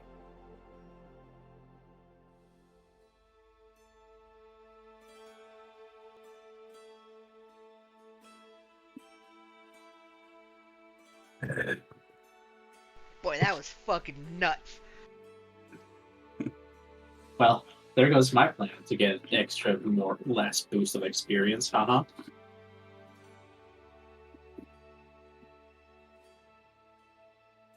BRB, folks. Okie dokie.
I'm back. Welcome back. Maybe it still did give us XP. Maybe we'll find a convenient cabin to rest in. Yeah.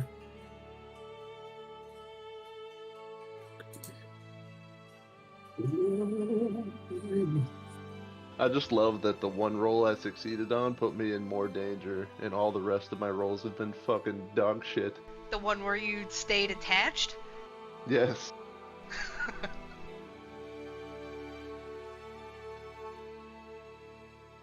Yeah, if you hadn't stayed attached, I coulda, yeah. If we all hadn't stayed attached, I also coulda done that same thing still too, but nope. It worked out.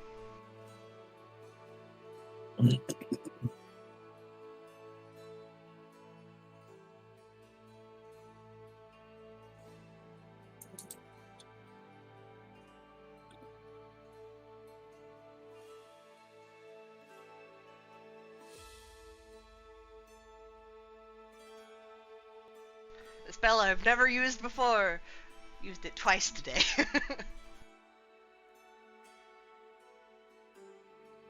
Honestly, I'm kind of glad I didn't have spider climb, because that would have just been awkward.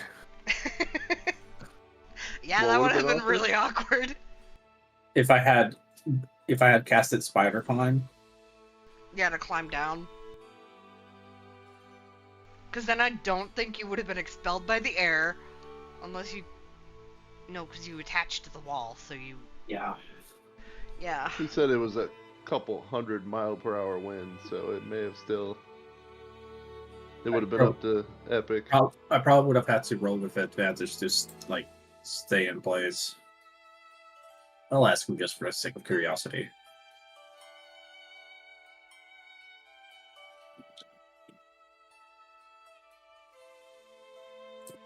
Probably would have been athletics with advantage. Okay. And then you'd have been in the thing's throat while the rest of us got thrown out, and it would have been awful. Hey man, if I inhaled enough of his air, maybe I could have eventually had it innately, right? Aside from being digested. Aside from the fact I'd be dead. Little dragon titan turd. It's fine. If it becomes a problem, we'll eventually, along with like billions of people, take this thing down, and then we can drink its blood. Now there's an idea.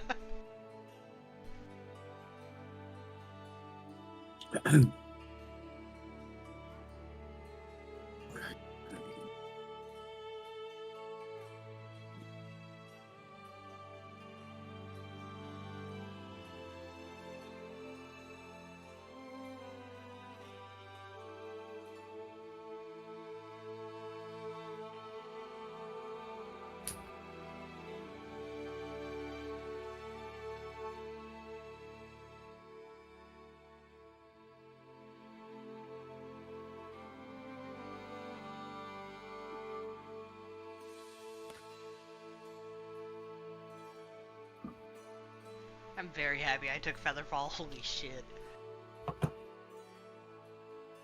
Was a good spell to have right then.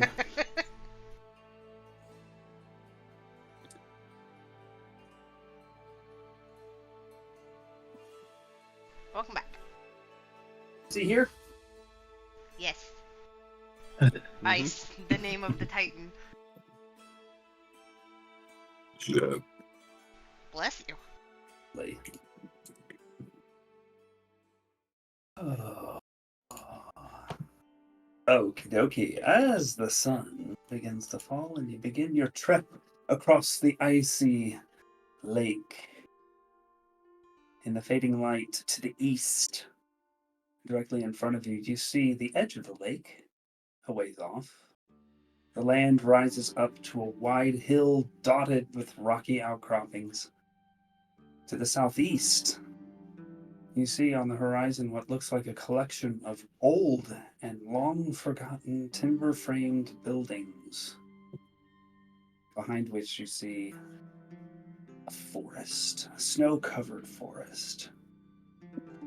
So as you make your way across this lake, who is leading the way, keeping an eye out for dangers?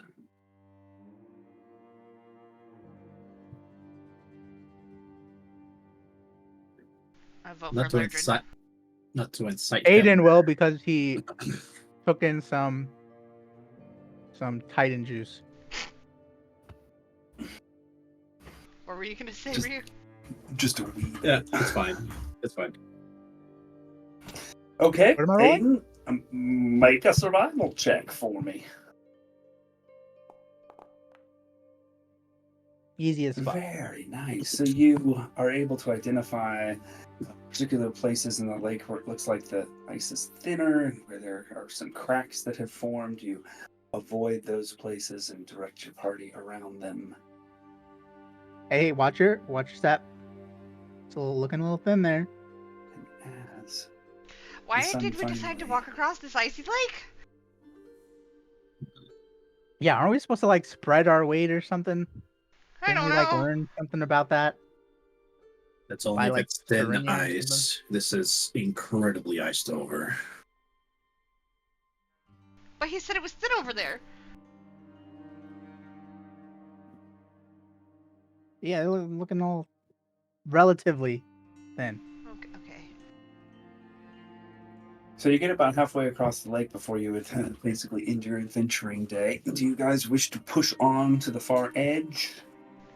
I would like Another couple of hours, to or get off the camp lake. out on the ice?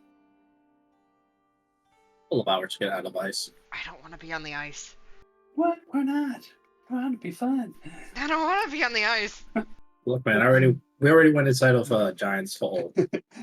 All right, you push on Yeah, what to are get the to chances the. there's another giant sleeping beneath the ice, though, guys? Yeah, maybe this one will give dexterity and wisdom so that Lardrin can have some. You hear a loud moan in the air. Oh. No. It tries to wake up its children. All right, you push on to reach the far shoreline. Everyone make a Constitution saving throw for me. See if you can avoid becoming overexhausted. We get the +4 from +4? Aiden's aura. Yeah. I'm exhausted.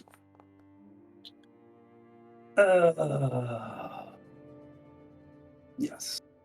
Okay. Yeah. We'll gain a point of exhaustion that will carry over into the next day.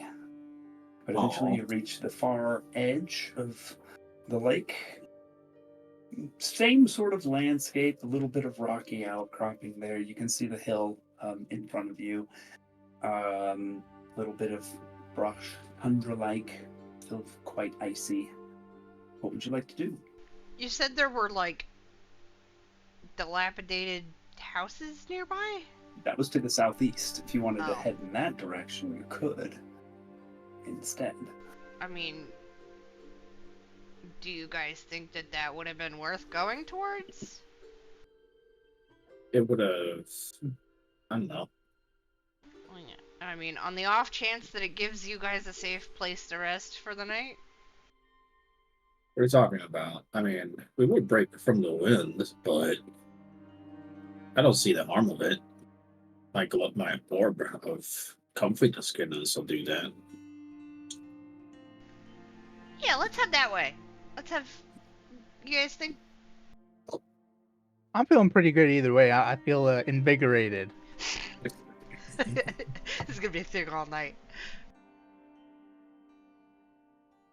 Ladrin, what do you think?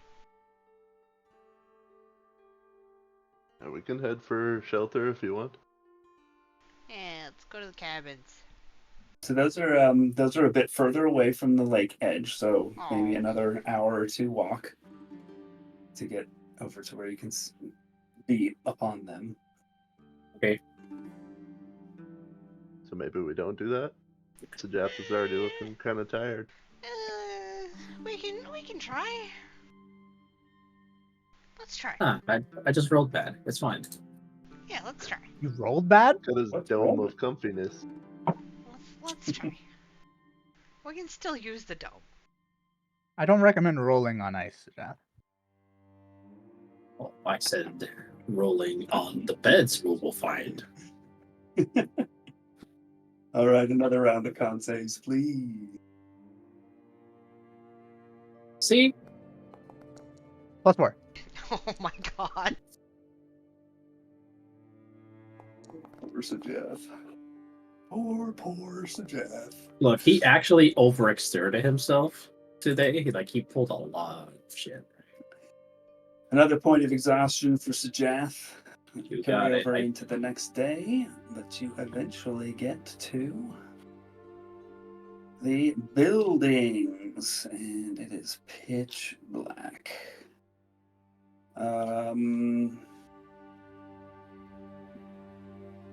It looks like all of these buildings are built from wood and they're all decayed. Roofs have collapsed, caved in. There's a collection of smaller ones in one area, and there is one quite large former building sat a ways away from the others.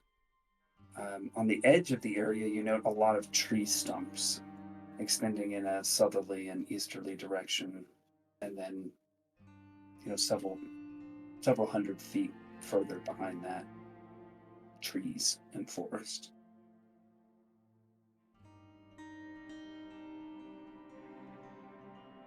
So there's one building that looks not caved in? Oh no, they're all caved in pretty much. Oh. Just there's one big one and then kind of a collection of half a dozen smaller ones.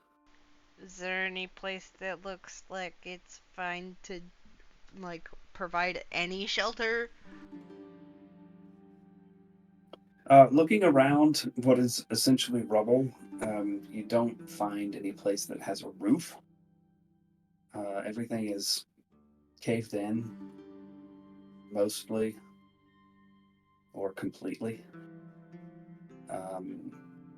There's a few small places and corners where there's a little bit of roof in some of the buildings, but not much at all.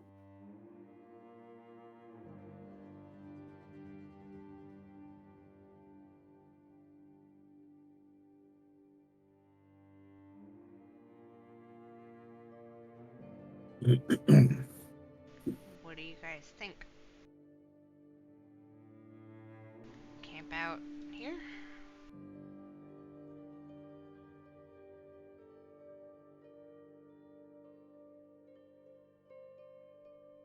Works Seems for me. okay. I mean, if we had some tools, we might be able to fix it up a little better, but it'll do. Looking around, you do see various tools. Most of them are rusted, rotted away, handles rotted away. Speak of the devil. We could camp out in one of the corners where a little bit of the roof is there and it at least gives us a little shelter.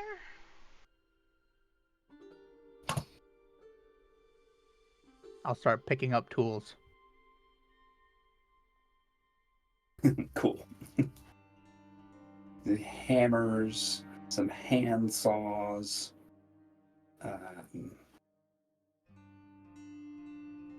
other tools. Mr. Mark. Which cabin looks like it's in the best condition? Well, you walk into the one that seems like it's in the best condition, has most of its walls intact.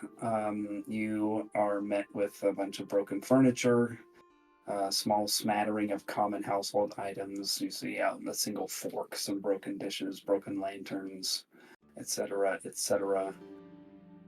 With a little bit of roof, you might be able to fit 2 people underneath the section of roof that's still intact. There's a bed that's basically destroyed. Looks like it was probably made out of straw that is rotted away. A little nightstand that's tipped over and broken. Yeah, it looks like this is a place that was abandoned a long time ago, has succumbed to weather and probably looters.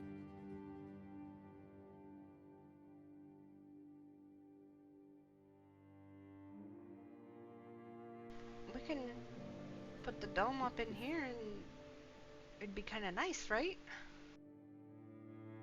Oh yeah, I forgot you could do that. Epic, can I tickle your brain with something stupid that might work? Sure. If I combine the dome with private sanctum, would that count as a safe haven? No, it would help if I. Do you have a slot for your dome? Oh, it's a fucking ritual. It's a isn't it? ritual. I like it's a fucking ritual. Oh, somebody had to tell those Dragonborn wizards from earlier that identifies also a ritual task. Right? You make an area magically secure. Secure.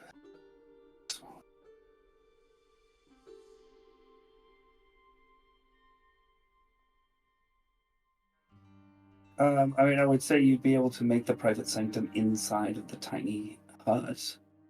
That's essentially the idea, yeah. Yeah. That's easy peasy. Yeah, so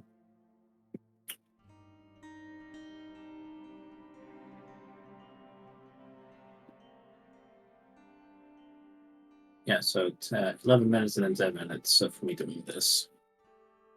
Well, when you do private sanctum from the staff, it's instantaneous, so you don't have to wait for that, at least. Okay. So that's that. Go ahead and roll 3d4 for me. No, 3d4 of damage coming up, baby. Ow, my head.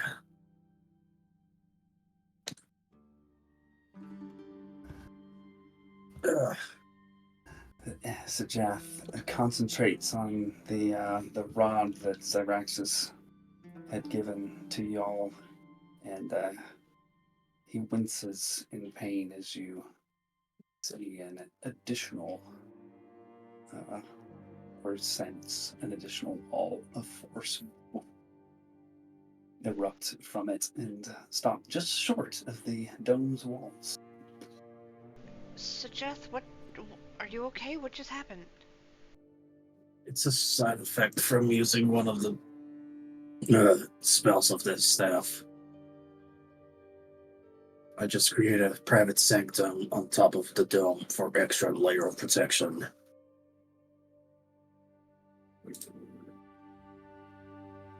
I'm not going to do it all the time, but I figured it'd be best right now given current events.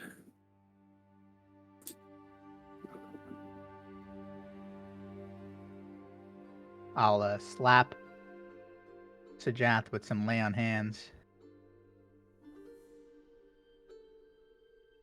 9 points of healing.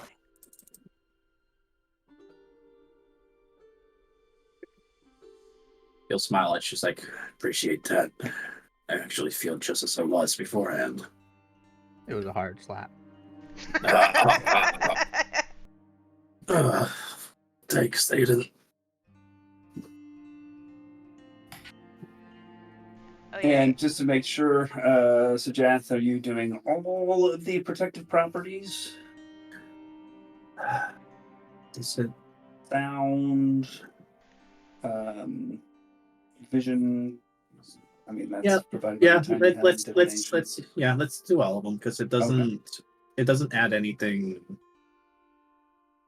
like into the property, or it doesn't cost me. Is what I mean to say. Just to add everything. All right. So as Sajath winces, you guys notice that everything goes effectively silent. There's no sound of wind. None of the little bits of environmental sounds. Whatever there was here. It's now just the sound that you make inside of this dome is what you hear. That's freaky.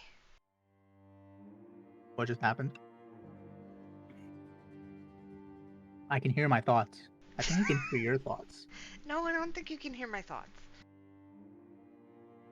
5. All right, what am I thinking? 5. No.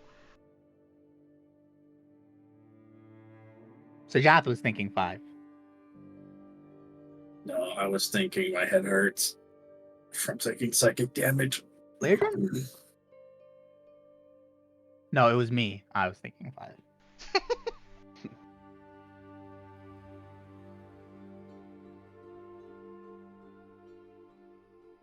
Yeah, this is gonna last 24 hours in this area. As long as we stay in the barrier. Can we, like, leave? Yeah, we can leave. Wait, you can literally make your own room. I wouldn't call it my own room. People can still come in if it wasn't for the dome. That's why I'm combining them. Whoa.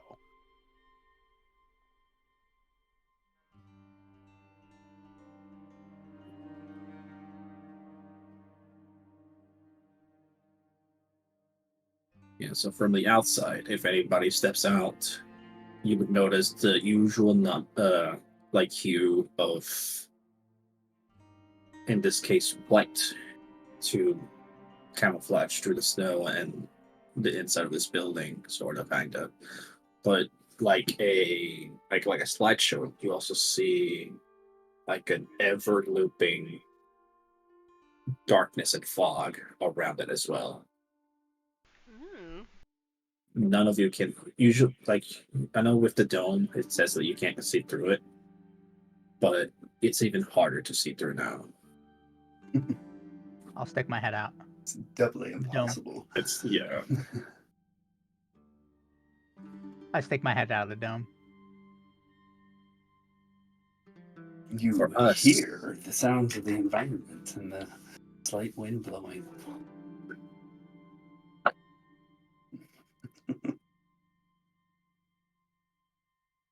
Grippy.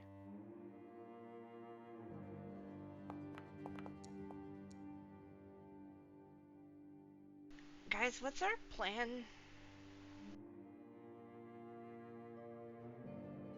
I was thinking maybe we track down that ancient, what did you call it?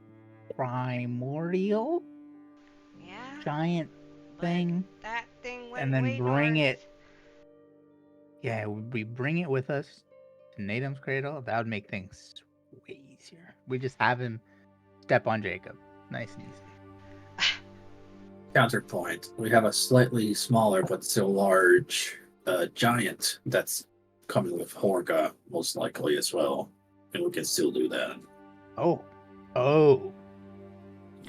Yeah, but the thing is they have their own giant. The storm giant?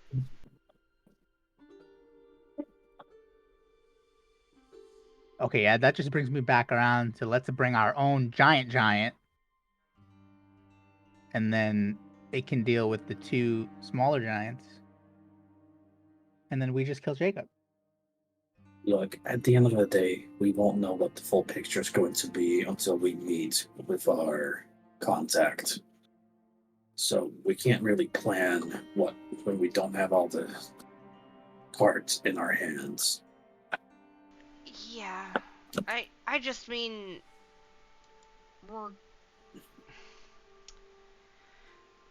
the witches are giving the, I guess, druids, the slaves that they've got, to Jacob, right? Yeah. And then they're going to fuck off. That's ideal. We don't know what's going to happen with the giant, and we don't know what Jacob's going to do. So I guess if we wait until after we figure out what they're going to do, we can figure out our plan from there. So you had heard earlier. Go ahead, Lairton. I was just gonna say the witches are handing the slaves to Partok, the storm giant. Oh, I thought Jacob was going to be here. I think he is, but He's not going to be doing the transport. Oh. yeah.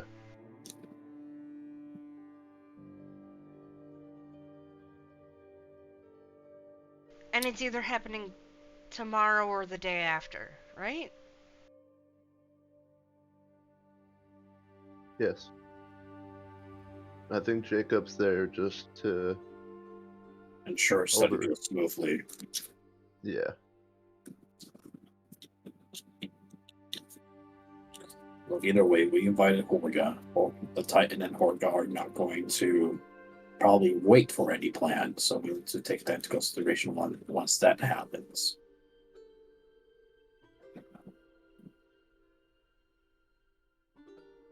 Okay.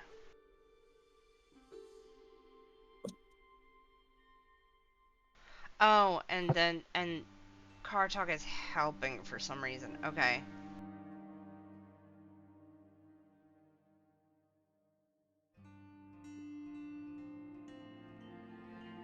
Okay, so what's our plan? We'd wait until the druids get handed off to Jacob and the giant, and Oh, so we're like spying from far I- away or something? for now, I guess that can be our plan. I think it's a safe bet. We don't want to engage with the Crimson Witches and Kartok and Jacob. Yeah. So And I think if shit goes down, we should try and free the druids to see if they'll help us. I mean, if they're slaves, of course they're going to want to help, but who knows if they're going to be able to. mm-hmm. We're still gonna free them regardless, right? Yeah.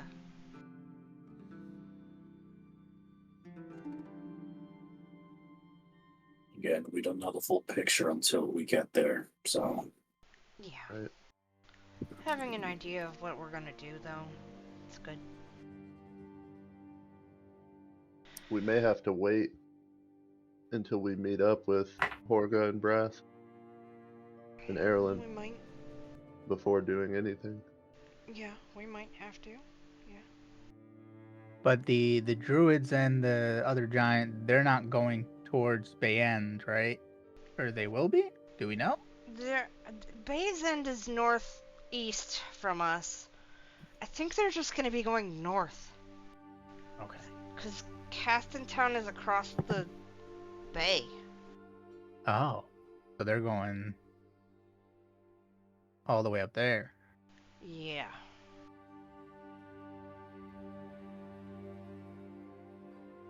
Okay. Mappity schmappity, I take out the map. So if anything, we could always try to follow them. Well, Jacob's not going to go with the giant. Jacob might go back to Bay's End. I don't think so. I think he was He's gonna going with them? go with them. That's what Yorick From- told us.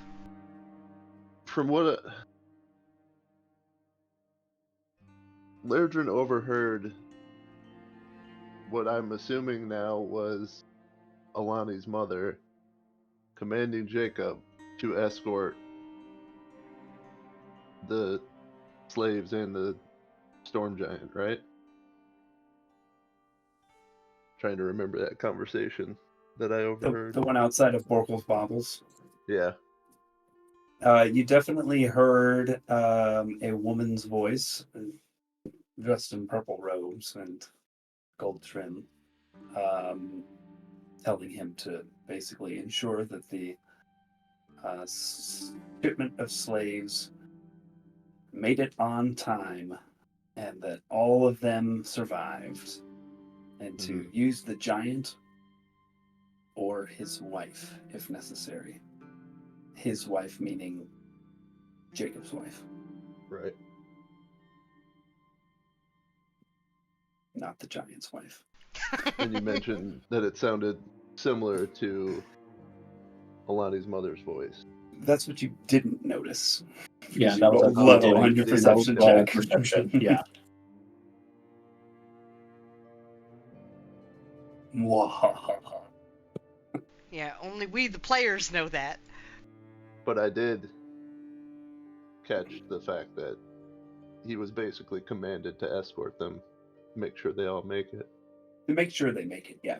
Not necessarily escort them the whole way, but to ensure that they basically, like, everything, based on everything that you have learned so far, it's like this woman who was talking to Jacob was angry that there was a disruption to the shipment. And was basically telling Jacob to get it the fuck back on track. Gotcha.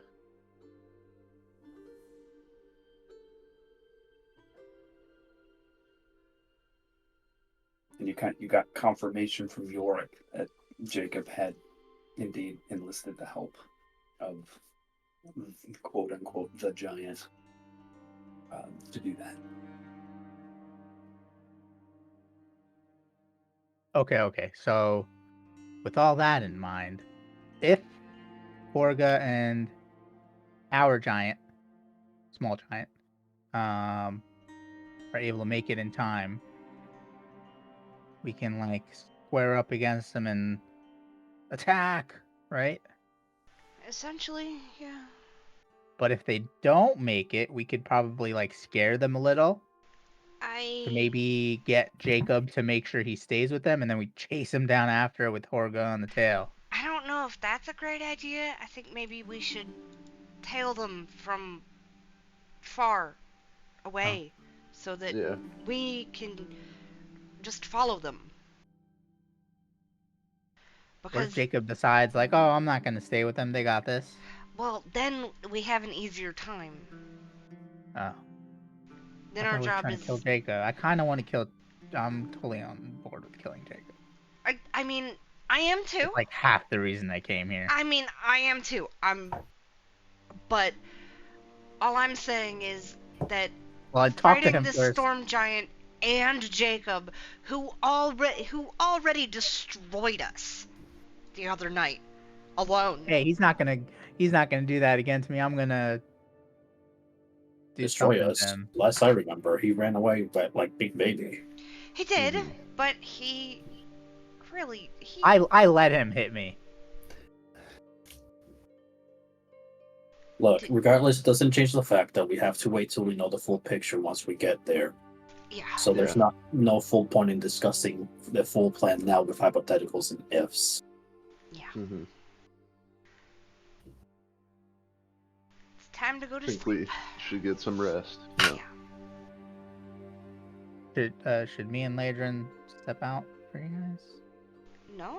I am tired. So please stop talking. Just wanted to throw it out there. I know it can get a little bit. He already passed out. Who's on watch first? I will. Bonnie takes the first watch. I would ask for a perception check, but I won't bother because I mean, I can still see stuff. you can still see. Yeah, you can still see. Hold on. I can still see. I can't hear. I'm pretty but... sure you can still see out. Anybody Prevent- need lay on The hands? barrier of the water area appears dark and foggy, preventing vision, including dark vision through it. Oh. boy. Well then, I can't see shit. Never mind. I'm not keeping watch. I'm going to sleep. Everybody going to sleep. Remember, slow natural healing is in effect. So if you would like I to will keep watch. use hit dice or recover I will hit points via other means. sing a song of rest. Anyways, I'm tonight. gonna do Aura Vitality. Booyah. What does that do? Yeah. So it'd It be goes us every Shit. 10 minutes. Shit Every tons of every tick every 10 minutes, Yeah. is it? Every round for 10 rounds. For what 10 minutes? Yeah. Are you gonna do the usual, just roll them all and then distribute them? Oh, I'm pretty sure that's just gonna bring everybody up. It will. yeah, because I'm only missing 10. I'm missing 30. I was missing 14 from the getting expelled. I can't do math. I'm only missing like 10-ish. Go ahead and roll. Roll 9 of those, 9 more of those things. We'll see what we get. Aiden is the question mark, I suppose. I have lay on hands for myself if I need to. Then we're probably fine. And I could always cure wounds myself. Have 4 first levels left. There you go. Jeebus. I Yeah, we're love all fine. that. Yep. Love that spell. So I can just go max health? Yeah, everybody 8 is just gone, zonking too. out. I was only Forgot missing about 9, 8. so I'm good. Oh yeah, and the 8 is gone. Yeah. The 8 has been gone for a couple hours. I only had 25 then. So Yeah, so if definitely. you had bumped up your max HP, go ahead and undo that. Yeah. Aiden will take watch outside of the hut. Outside, huh? Yeah, he could pass through, right? There was no issues with that. Yeah, you definitely can. Just make sure that you sleep for 6 hours. Yeah, I'm just taking a first watch. Okay. As everybody else drifts off to sleep, you stand your watch, and Aiden finds a larger piece of wood and then like a smaller wood, and he kind of starts playing with it. And he takes like the larger wood, like oh ha ha ha, and then just steps on the smaller piece of wood. Take that, Jacob.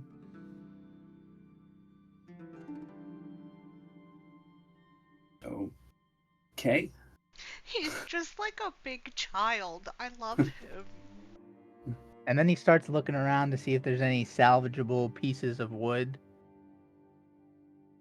to maybe, I don't know, Go ahead, make an potentially investigation check. fix up the place.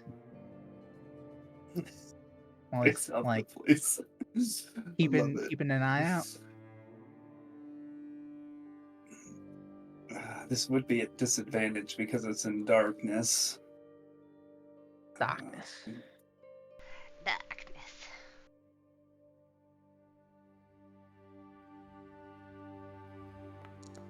Three.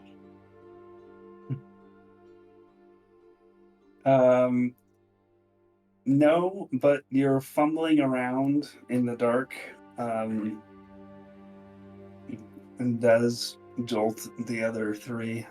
Nope, it doesn't. The Nope, sound can't go no through it. Which, has its own fucking bad things. Tough to find anything here, there, Aiden, at this point in the night. He just goes back to playing with the pieces of wood. Alrighty. Time does eventually arrive where you will need to rest. You will need to sleep if you would like to gain Yes. the benefits of a long rest. He will. Okay. And as you doze off, what you and no one else notice is the ring on your hand begin to glow dimly. The ring you picked up outside of Karsten's quarry. Oh. Oh, the magical house ring? Oh, that's weird. In your dreams,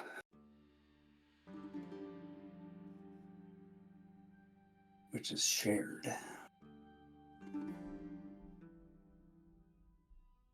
you see strange creatures. Colorful, playful. You recall some of the forms. Pixies, a group of merry satyrs playing various instruments. And then you hear again the voice that emerged from Alani's amulet. But it seems angry and more urgent now, almost hostile. The son of the true Black Talon holds the Kethiath Benda. You must find her! And a voice turns into a scream as the face of Alani's mother rushes right up to yours, angry and screaming. Flash. You all see Yorick holding a dagger to Ami's neck.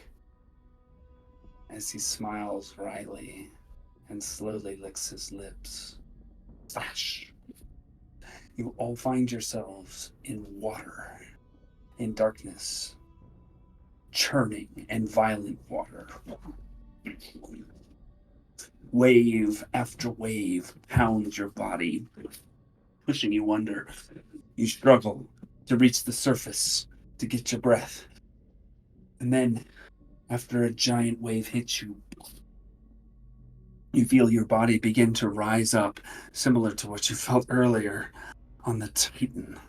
And you burst through the surface and realize that you are on top of a massive tidal wave, moving fast along with it. You look around and down and note your clothes are not your own. You're all wearing purple robes. And you see below and behind you at the base of the wave hundreds and hundreds of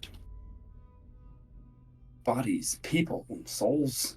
A huge mass of writhing beings, seemingly in pain, struggling against the water and pushing the wave forward with their hands.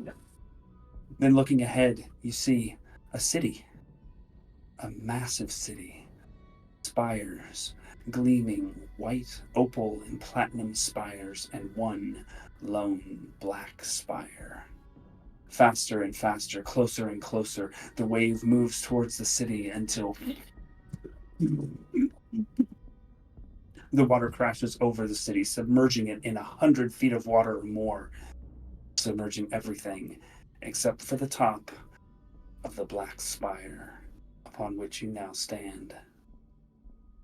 The churning water around you is mesmerizing in the darkness. And then your attention is grabbed by a hooded figure who suddenly appears before you, dressed in purple robes with gold trim, their face concealed. The figure strikes your head with a staff, and you tumble over the edge into the water. All goes black as you fall unconscious from the strike, and you sink down, down, down. And you all awake at the same time, gasping for breath.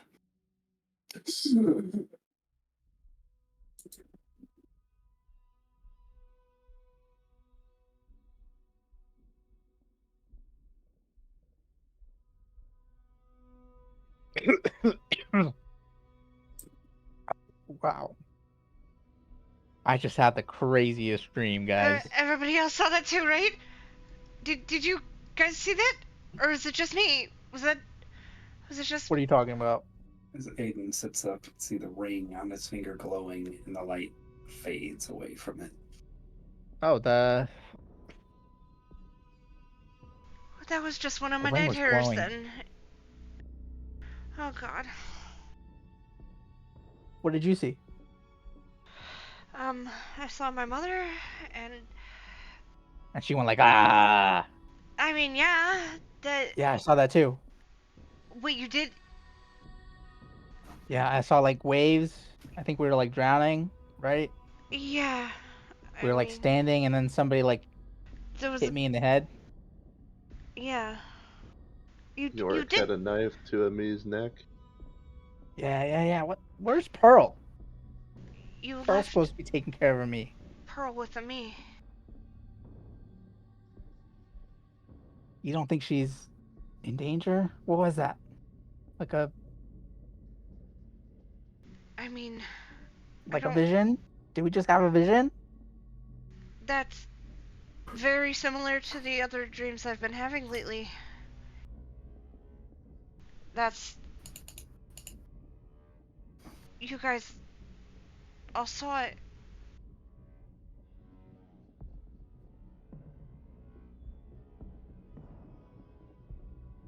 Yeah, there was like a bunch of spires.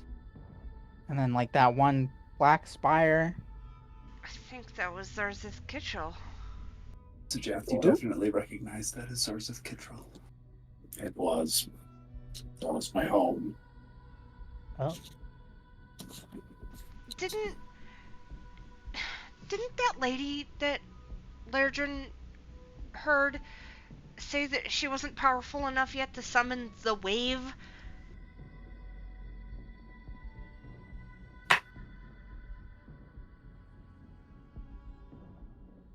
I have no idea what you're talking about.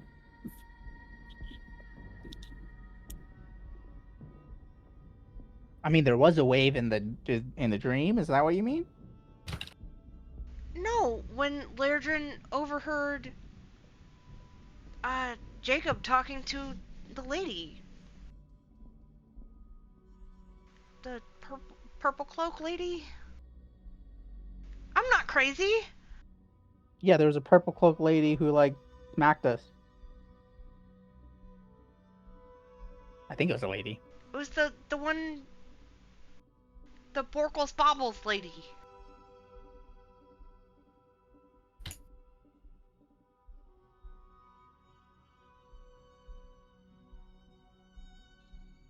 I want to believe you.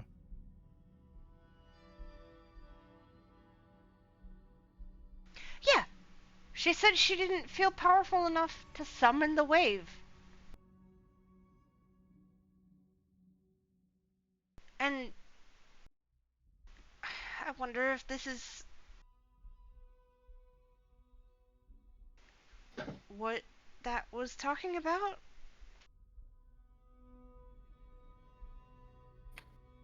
So wait, did you, Sajat, you and Ladrin had a dream with Alani's mom, a wave, Zard, your home?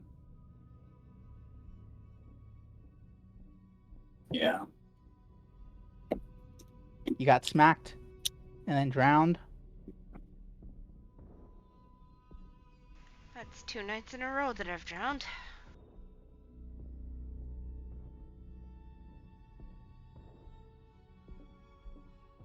There's no way we had a shared dream, though. That doesn't happen, does it? It just did happen. That- What does it mean? Means regardless of any divine intervention or whatever we just experienced. The ring was glowing too. That I don't know why. Oh, we need to get back to Base End and get that Kessia Spenda from York somehow. I hate this. Lonnie, there might have been something to your friend Tuelian. Tulian? You remember the Tuelian? That's what I said. Samuel L. Jackson. Do you remember the story that he was describing? About a druid who's powerful enough to move the Heal sea. the ocean? Yeah. Can't be a coincidence.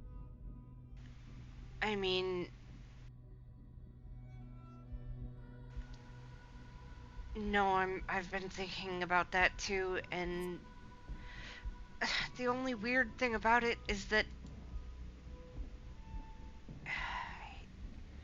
he didn't seem like himself when he was trying to get us to go. Yeah, he was being mean about it. Do you think that druid might be one of the ones that's being taken prisoner? I mean, what if... We have no idea. Yeah, I don't... Just something to keep in mind. Maybe he wasn't. I think you guys are missing the bigger picture.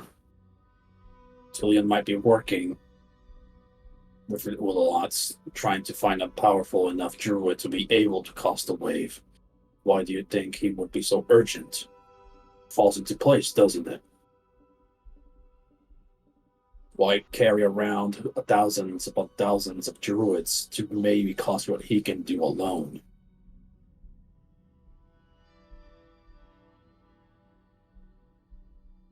Yeah, that sounds kind of scary. It felt really scary being in that wave. Tulian wouldn't do that. Yeah, that's The assuming Tullian Tullian. I know wouldn't do that, but But here's the facts, Alani, and you can recognize them as true. He wasn't acting like himself, and he was desperate. you're right. Yeah, you're right.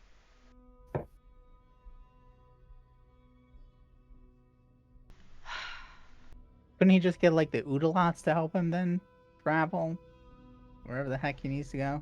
He might have, and we might be in trouble if he did. If. Oh, God.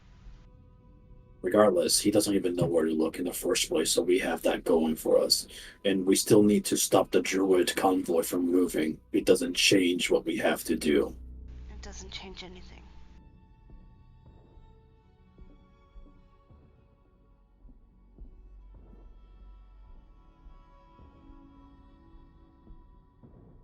You think Amelia's okay? Was that just real?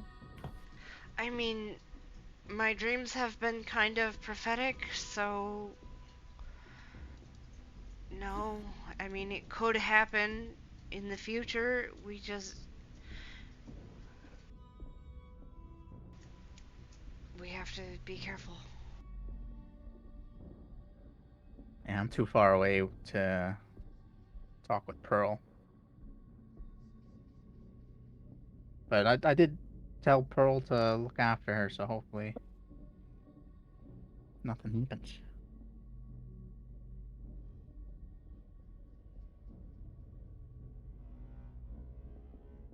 I'm gonna hug Sajath real tight and try and go back to sleep.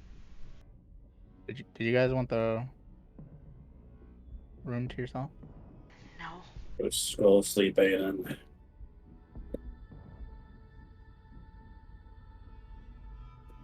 If I can, that was kind of crazy.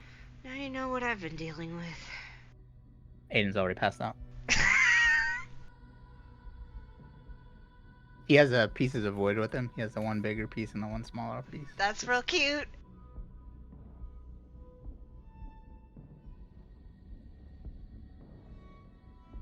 Back to sleep. Okie dokie.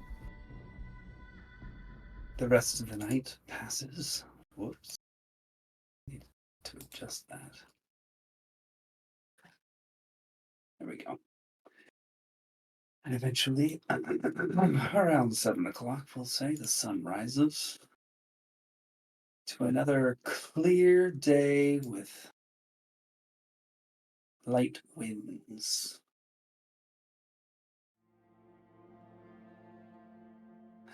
And the hut fades, but the sanctum remains.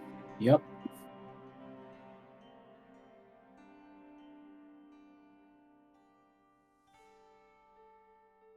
Everybody subtract a ration, please, and also for those of you who had used rope. Aiden, earlier I in would the like a day, ration, please. Oh, the rope is gone. The ropes are gone. So glad I Every didn't feet use of I rope. the still have my rope guys story. I didn't. Oh, my grappling hook is gone too. Oh, shit. You're gonna have to subtract 2 rations, Aiden, because I took one. Why? Because you're holding all of them for me, remember? Oh, yeah. Because I'm a weak noodle arm. And go ahead and take a long rest. I imagine you all are at full HP already, yeah? Yeah. Yep. And we leveled up, right? Because we were in a private sanctum. Unfortunately, Wink.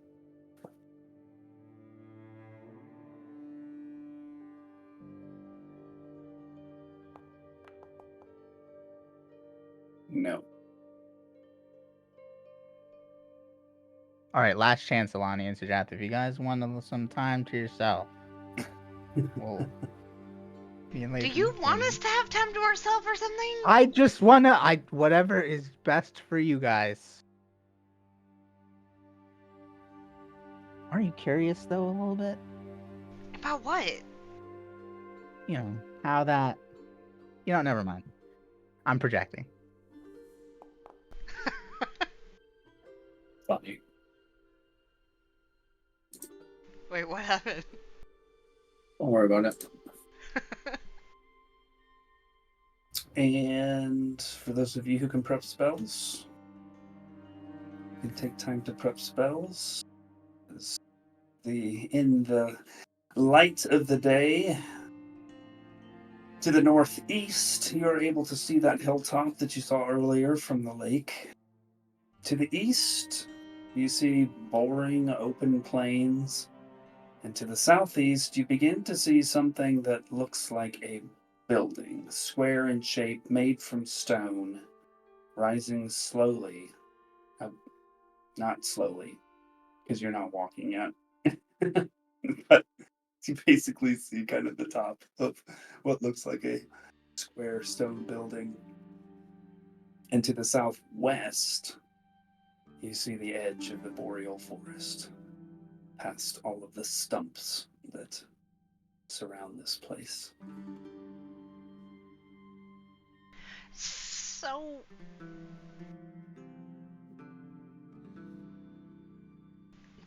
we did get a description of the place we were going to, right? From York? Kind of. Did you? I thought we did.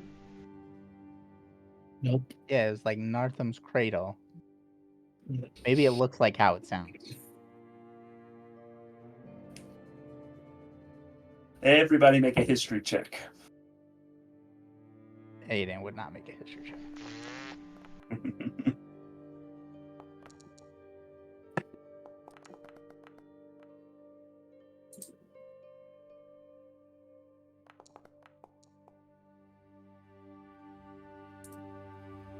Leodrin, having formerly passed roughly in the vicinity of this area on your wanderings, you have heard of Nartham's Cradle as being a monument of sorts, a resting place, burial place. There is a building associated with this, as well as a large pit. And that's what you've got.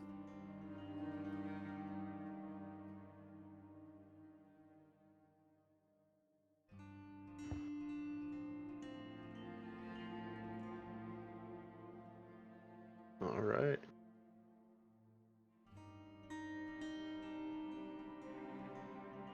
Is it like a catacombs? Or is it From what you've heard, no, not really a catacomb. Just it's like a monumental structure for burial. Hmm.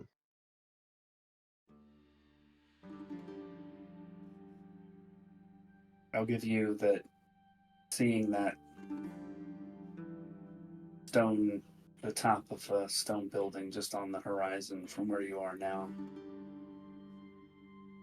seems like it could be it, potentially. how far? Did you say? 4 or 5 miles, 4 or 5. probably.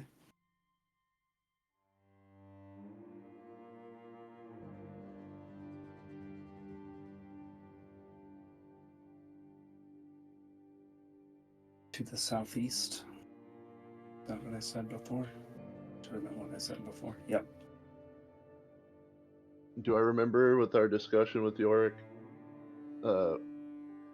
Like, did he say to expect where they were meeting or anything like that?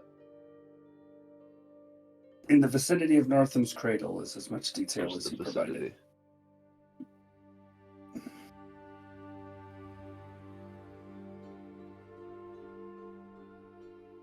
So I would tell them all that I think we're within a few miles of Nartham's Cradle now. Not sure. I don't know where they're going to be meeting, so it could be within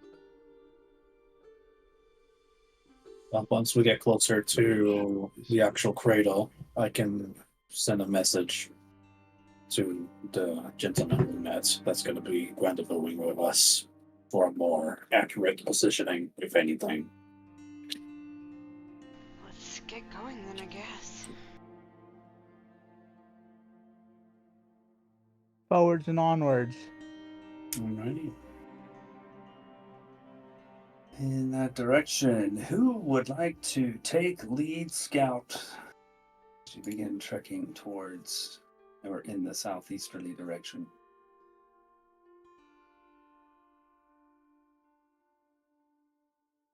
I shall do that. Alrighty. Make a survival check for me.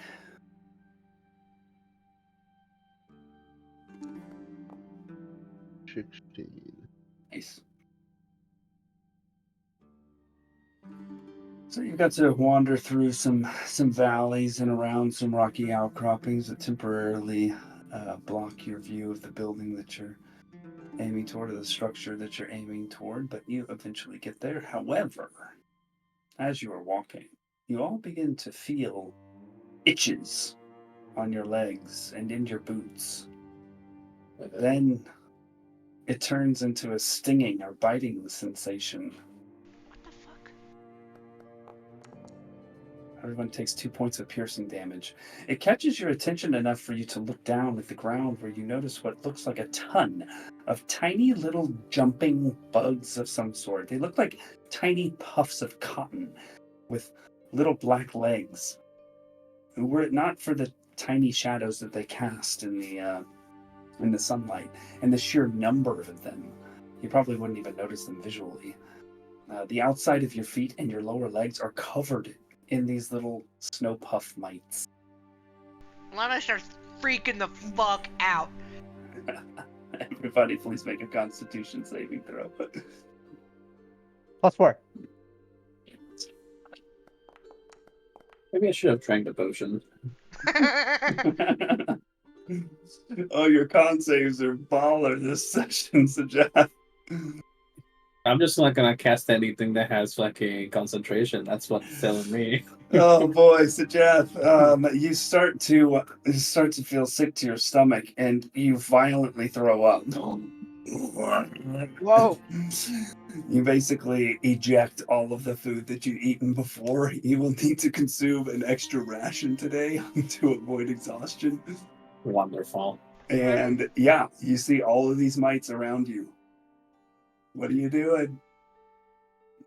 Are any of the mites going after the vomit? They are not. Since I'm already I expelling don't think shit that out of helps, my Jeff.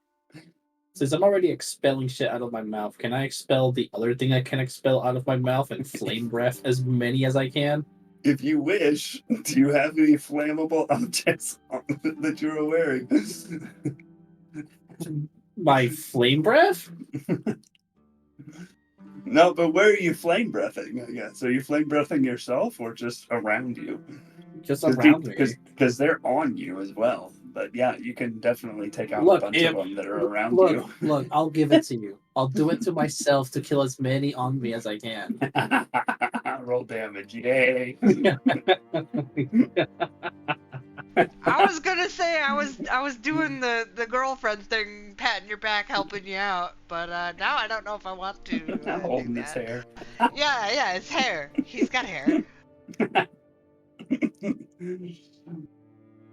Do you make your dex?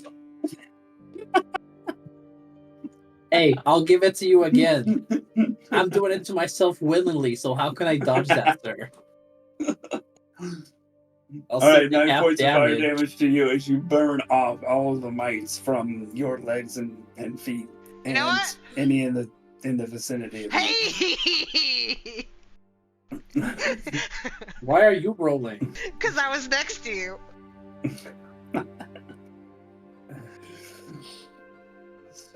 All right, what are you guys doing? You caught my foot.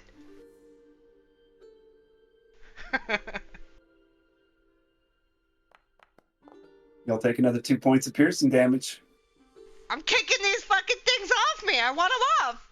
They are inside your clothes as well. And yes, you are able to take an action and brush as many of them off as you can. Is there any water nearby? More are coming. Make a perception check.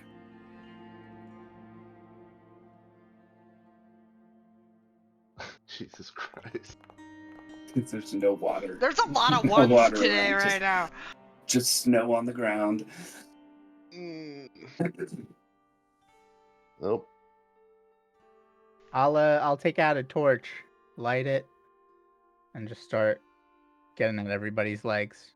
You just Okay. start I waving don't it think around. Aiden's as bothered as by it as everybody else might be. Alrighty. You are able to clear off and burn Zomites away. They kind of erupt in a puff of smoke when they encounter the flame. They are still inside of your clothes. You've got a crop of them inside. Let's move, guys, and then we How can many maybe. are around us right now? Thousands. Oh, yeah, we should leave. Hustle. I'll start chasing everybody with the torch. Running. You start running. Everybody make a constitution check for me, please, to see if you can run out of this area without any problems.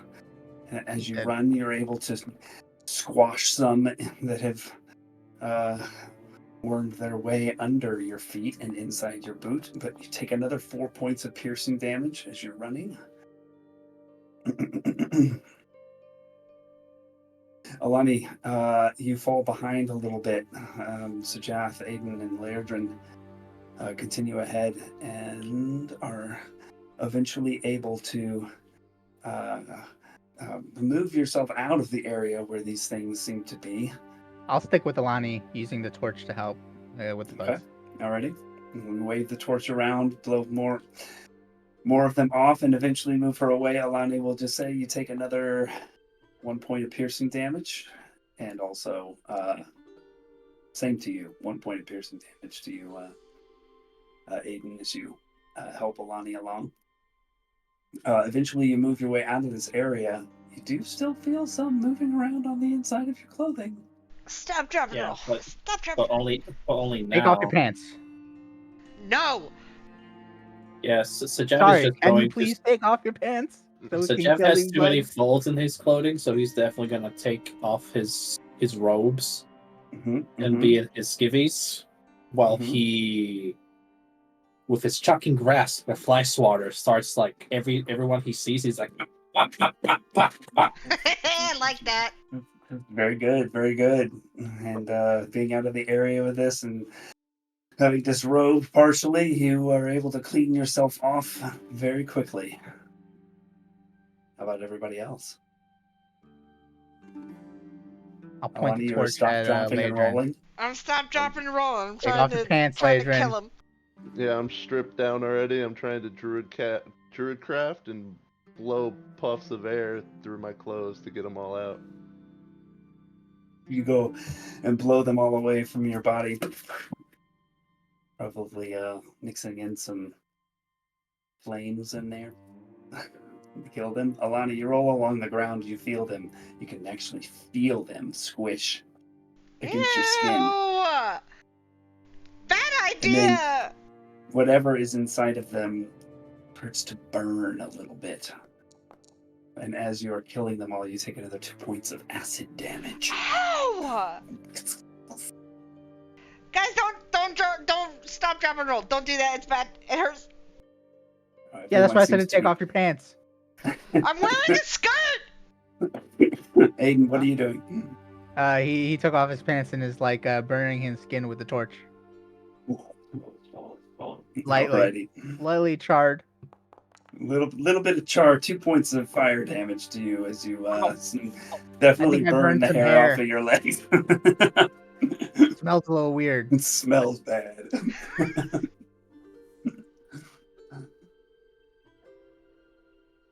But you guys eventually make your way through that area and coming up upon. Hey, Epic, before you continue, Okay.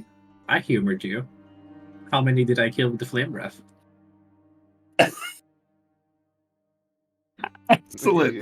Excellent.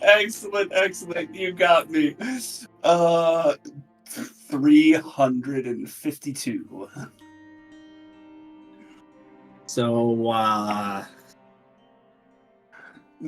sure that pushes you over the edge, right? yeah, it does. Woo! By a lot. Yes. So, do I get that immediately, or? Yes, you do. You All sure right. do. All of you see a strange sort of glowing light descend upon Sajath as after he flame breathed all of these mites, as he has magically been inducted into the circle of the pyre. Congratulations. What just happened? I have about 1,000 gold left on mine. I mean, Aiden, Ice, you probably have a personal challenge. Mine was to kill 50 things with my flame breath. In your character sheet, it should be under notes. Wait, but we saw this happen to Sajath, where he Yes. lights up? Yeah. Yeah, so that's Aiden in character. Okay. I don't know. I feel. I feel like this has been happening a lot, Sajath. First, there was that other dirty, invigorated stuff. Now it's the spiders. Did they poison you or something? Are you feeling okay? Oh, Do you have a fever? I'll go to put No. my hand on his forehead. I mean, Damn, you run kind of hot, actually. That's just my normal temperature, Aiden. I have a higher temperature. Yeah, now you know why I cuddle with him so close at night. But no, I feel rejuvenated, like I'm really healthy. Reinvigorated? Some may say, yeah. I tried, man. I tried to use a different verb. Sturdier. Sturdier. Harder, faster, stronger. Well, not stronger. I'm still just as weak. Excellent. So, the square stone building appears to have no roof on it, or perhaps a flat roof. It's difficult to tell because you're, below the top of it. As you get closer, though, the building looks decrepit and decayed. Vine branches crawl up the sides. The large windows have no glass in them, and some of the heavily weathered stones have fallen out of the wall. Getting closer, you start to see a pit of sorts adjacent to the building, a large depression in the earth like the hand of a god had reached down and scooped out a portion of it. And you see that this squat stone building extends down into the ground, its side forming part of the pit's wall. Atop the building, a large lone raven lets out a caw as it seems to notice you. Looking at the building, you reason that perhaps it was originally built below grade, or perhaps centuries of plant growth and shifts in the earth have buried parts of the building that once stood above ground. You detect no sign of life other than a few birds and other small critters. Then, moving up closer and standing at the edge of the pit, you see what looks like a hole in the ground near the center of the pit, disappearing into darkness.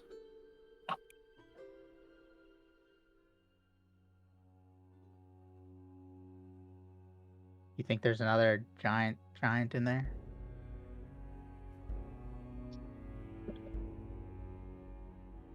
Look, it kind of looks like those are the eyes up there. Those are the nostrils. That's the mouth hole. Well, last time tossing a copper coin did something. Maybe tossing a silver coin might do the trick this time, Aiden. I have a platinum. Should we just... No. Try silver. I think it goes up a level Alright. first. Yeah. Okay, I'll toss a silver coin. You sure that's a good idea? Silver coin disappears into the pit. Hello? This is apparently a burial ground. Maybe we should look for some cover nearby to, find a place to set up and wait for the people we're waiting for. You think this is exactly where they're meeting, or I are we would just like sightseeing? think they're going to meet here in the building, probably. I think they're already here.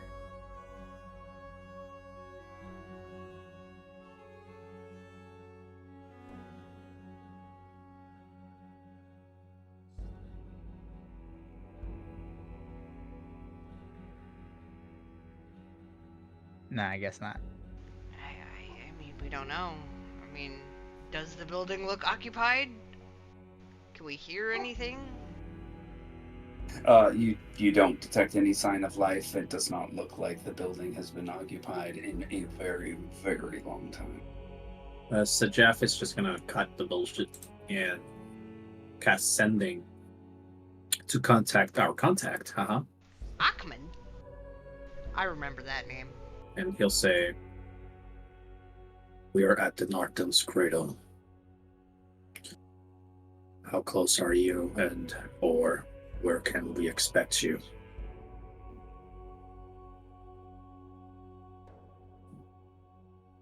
You hear the voice of Achman in your head. We should be there by nightfall. We have more information to convey. We'll see you soon.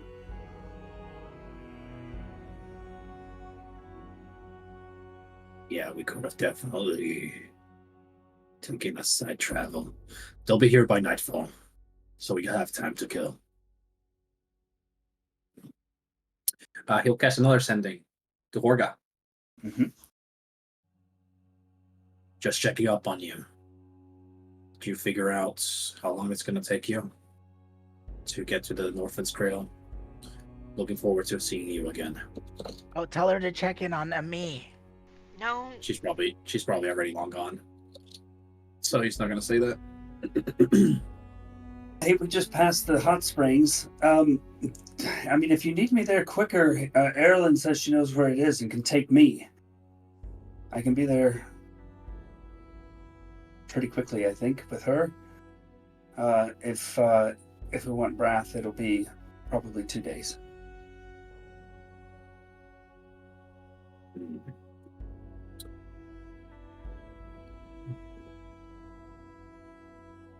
That's a little unfortunate.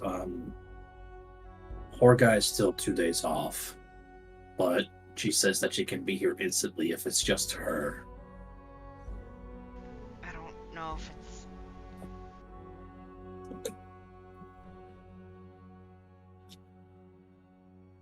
I mean, we do kind of need the help, but... Also... Wait, weren't we gonna follow them or something? I mean, it depended on when everyone could get here. Right. And he did say that he has extra information to convey, so things may have changed, maybe not. We won't know until nightfall, so I don't know how to proceed. I don't know either. I think we let them remain traveling until we have more information. And then if we need her here, Erilyn can get her here quickly. But we kind of need Brath here as well, so... I like that idea. Speaking of, are you going to be able to control yourself when you see Kartok?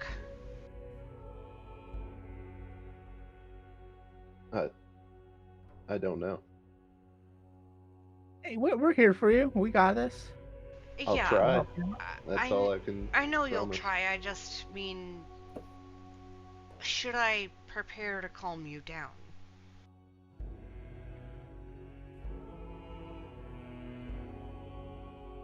That remains to be seen. I don't know what to tell you. Okay. How about we practice? So I've been pretending. He'll take out the giant piece of wood. I've been pretending this is a giant. I take it and break it in half. What? Just kidding. So now I have two giants. So pretend this is a giant. Wisdom check with disadvantage.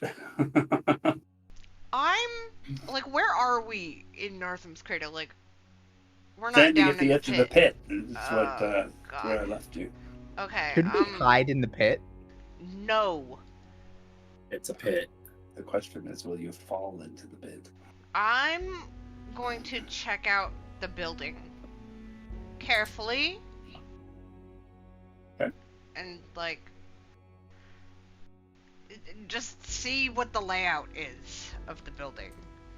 Yeah, so from ground level, it takes a little bit of time to find an actual entrance because like there's masses of vines and twigs and even some old birds' nests, creeping up the side of the building. But you are eventually able to find one. Inside, you see there's no real roof to speak of. You can see daylight above you.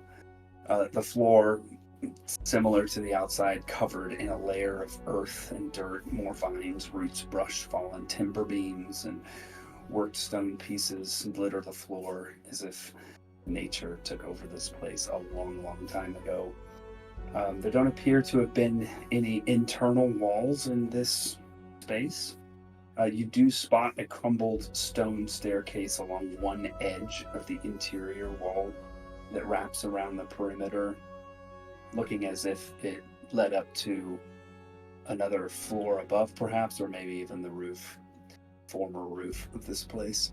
But there's nothing above me right now. There's no like second level or anything. Yeah, Okay. basically. It just all crumbled. Yeah. At the far side, from where you enter, it looks like there's a mass of twigs and grasses arranged in a semi-dome-like structure, maybe a foot, 2 feet tall, with a small opening in it at ground level. And along a side of the wall adjacent to where you entered, that wall isn't covered by vines so much, and you see what looks like a stone plaque hanging on the wall. So there's a ball of twigs, basically, over there? Yeah, kind of like a dome set up in a corner. Yeah. Can I inspect the plaque and see if I can see what it says? Yeah, looking at the plaque, it does appear to be, one side of it appears to be offset from the wall a little bit, so it's not like exactly flush with it, like one side is kind of sticking out just a little bit, standing out a little bit from the wall. The inscription, or the plaque, does have an inscription in Elvish. Oh, okay. And you speak Elvish, right? Yep, I can read it. It says, Mas videlia vin karad nartum ist, navin ueghain nartum ist, mas videla vin karad anartum adam lin, which translates into, where will we build our home?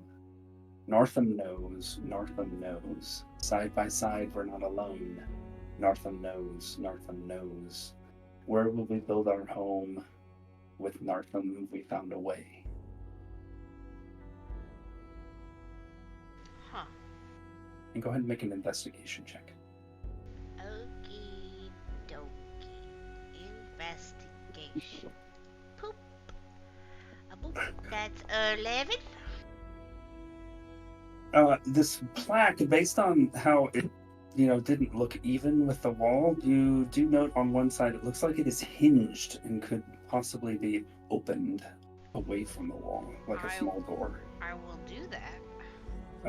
So you tug on it though, and actually doesn't budge.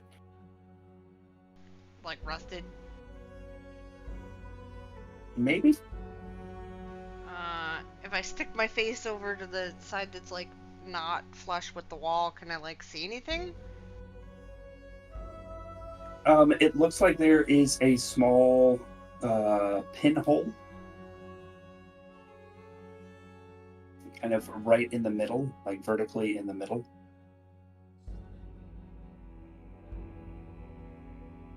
That's it. In the wall or in the plaque? No. In the housing for the plaque. Yeah. Okay. Does it look like I could put something into the plaque in that spot on the front? Potentially, yeah. Maybe a lockpick or something like that. I don't have anything like that. What are the rest of y'all doing as Alani has moved to the interior of this space?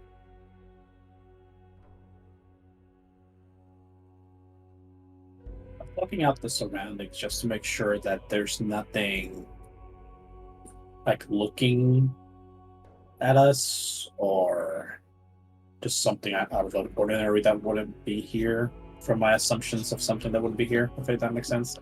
Make a perception check.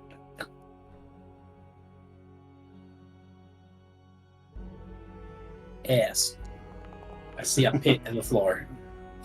You do hear the caw of a raven up top that seems to be keeping an eye on you. But other than that, there's, forest. It seems like normal forest on one side of this place, and the other side kind of looks out into the open tundra plain.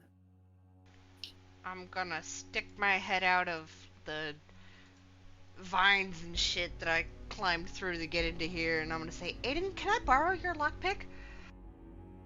Yeah, sure. I'll hand over the lockpick. I'll go back inside and You want me to do it? I'll stick it in the hole I found. I got it. Okay. I think. I'll let you know. You don't I'll really break know it. what you're doing. No, I don't. Stick it in and nothing happens. Okay. Okay, Aiden, I might need your help, actually. Coming. Aiden goes and attempts to lockpick it. All right, go ahead and roll a dex check plus proficiency. Guidance. Ladron shows up behind you. And while he's doing that, I'm gonna check out the twig Oh, dome. wow. That's a 22 plus a d4. 25. Nothing can stop me except a DC 30. Nice. So the DC on this was 24, and as you manipulate your thieves' tools in this tiny hole, you see a small burst of arcane energy spell as you seem to have overcome a magical enchantment on this lock. Ooh. And you hear a click. And we all die. I try and flip the thing over to read the other side. He'll get to you. Oh, wait, you're over at the twig bush. I thought it wouldn't. I thought it would take longer. Wait your turn.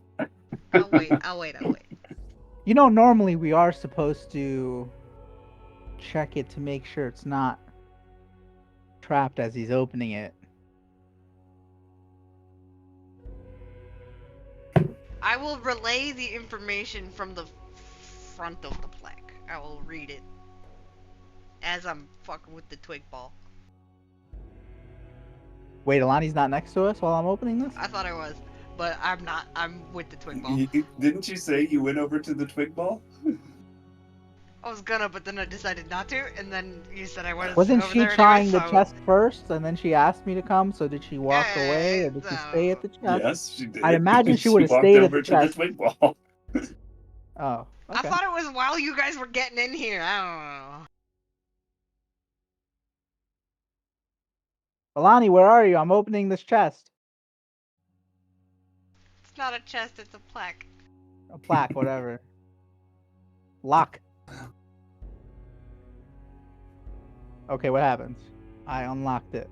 I did not check for traps. You open the door, there is a cavity in the wall behind it, and it looks like there is a rusted key inside.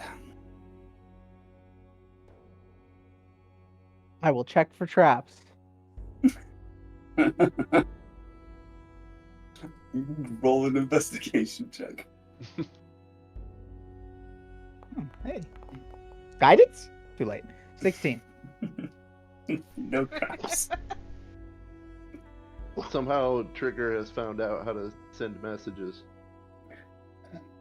Bothering me. What is he saying? Is he okay? Oof. Tell him to check if me is okay. She's Don't. going woof woof.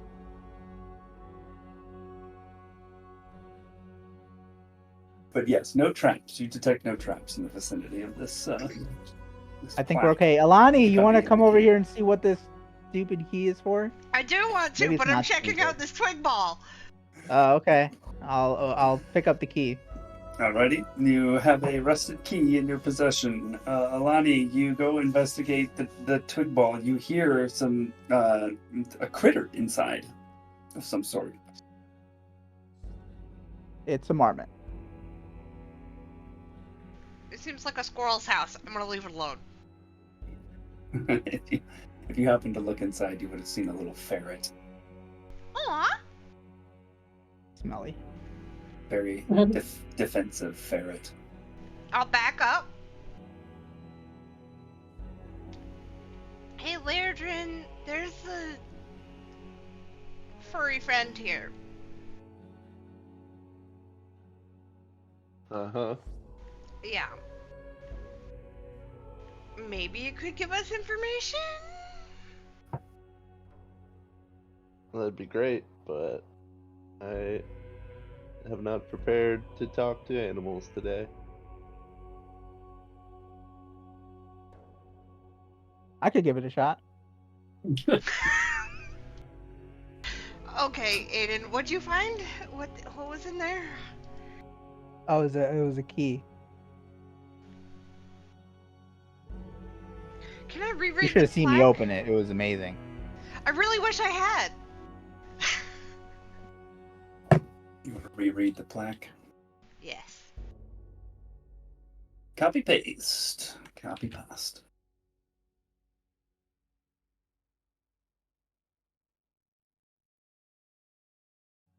And does this key have any, like...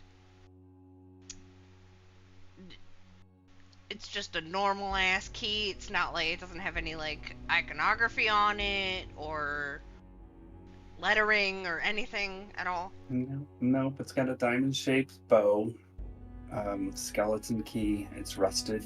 Okay. It's about 6 inches long, though, so it's a kind of a larger key. Okay. Are there any like keyholes around here? Yeah, does it look like there's anything around here? Make an investigation check. I will Anybody aid who would like to look. Alani. Okay, then. You're gonna aid me. It's not gonna be great, Can I- but... Oh, hey! Nothing in this area seems to have a keyhole of any sort. Maybe a door that you find, but doesn't seem to go to that. Like the door that's like fallen away that used to be an actual door to this place.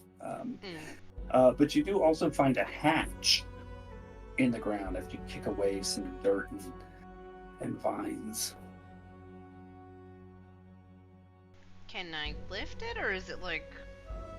You can. First, I Lift. will inspect it for traps! Roll investigation. Okay! I will aid. I will help Yay. investigate for traps. Yay! Trigger says woof.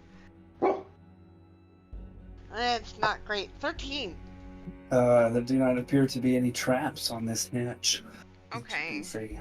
I think we're clear, Alani. I will take a peek, see what's in there. Open the hatch a little bit, and you see some stairs that lead down. Okay, at this point, I'm going to message Sajath and tell him we found something inside. Just been dead staring at this crow. It was a raven. Come on. Yeah, God, know your Corvids. Yeah, I Yeah, don't have Brennan Lee proficiency. Mulligan. I don't have proficiency in nature, so I still think this is a crow. Bird. It's Anyways, a bird. so Jeff will head inside. It's like, Who are you whispering to? He's right there. He can't hear. No, he can hear me. It says whisper. No, he can't. no. It says whisper.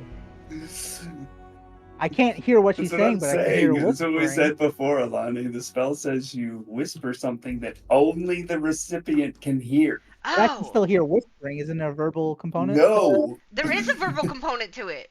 there is a verbal component to it. Yes, that's there why I is. hear- we hear So whispering. you can hear weird stuff coming out of her mouth. Yeah, I hear before she sends whispering. the Like, who are you message. talking? What are you saying, What are Alani? you speaking in tongues? What's this hatch business going on? We just found a hatch and a key, and I relay the rhyme that was on the plaque where we found the key, and I'm gonna say, we can check out whatever this is. It could lead to something. It could be maybe. So Jeff is gonna clap his hands and produce the wonderful green, maybe not green, bat mint. Sup, man? Where we at now? It's a place called Narfan's Cradle. Man, that was a crazy ass battle before. I'm glad you weren't injured. Yeah, me too. Could you do me a favor? You see that hatch over there? Yeah. Could just go in and check just to make sure there's nothing weird in there. I'll be looking through your eyes. Sure. Mint flies down into the hatch. So Jeff sits and trances.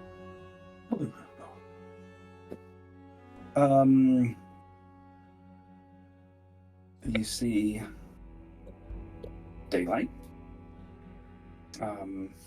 This looks like a lower level to the same dimensions of building that you are in. Ceiling appears to be completely intact, as it is the floor that you are currently standing on. Also covered in vines, brush, earth, and everything of that nature. There are archways at the front that seem to lead out into the pit. So Mint is flying around inside of here. Even though I told them to head towards the hatch. Or that goes to the hatch. Yeah. So you're up here. Oh, we're up here and the I thought we hatch. were down here. That's my bad.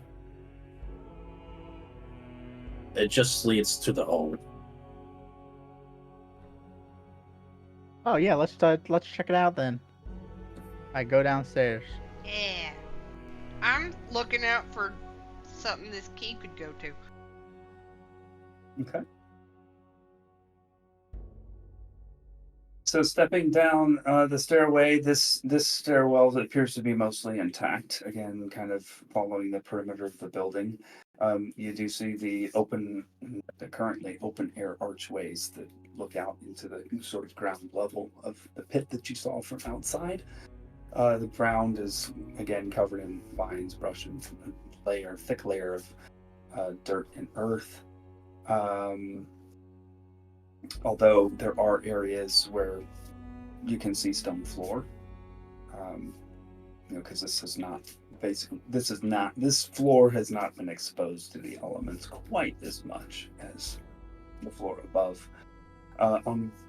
You spot what looks like an old campfire off to the right-hand side of where you entered, it looks like there's an old backpack covered in a layer of dust and dirt.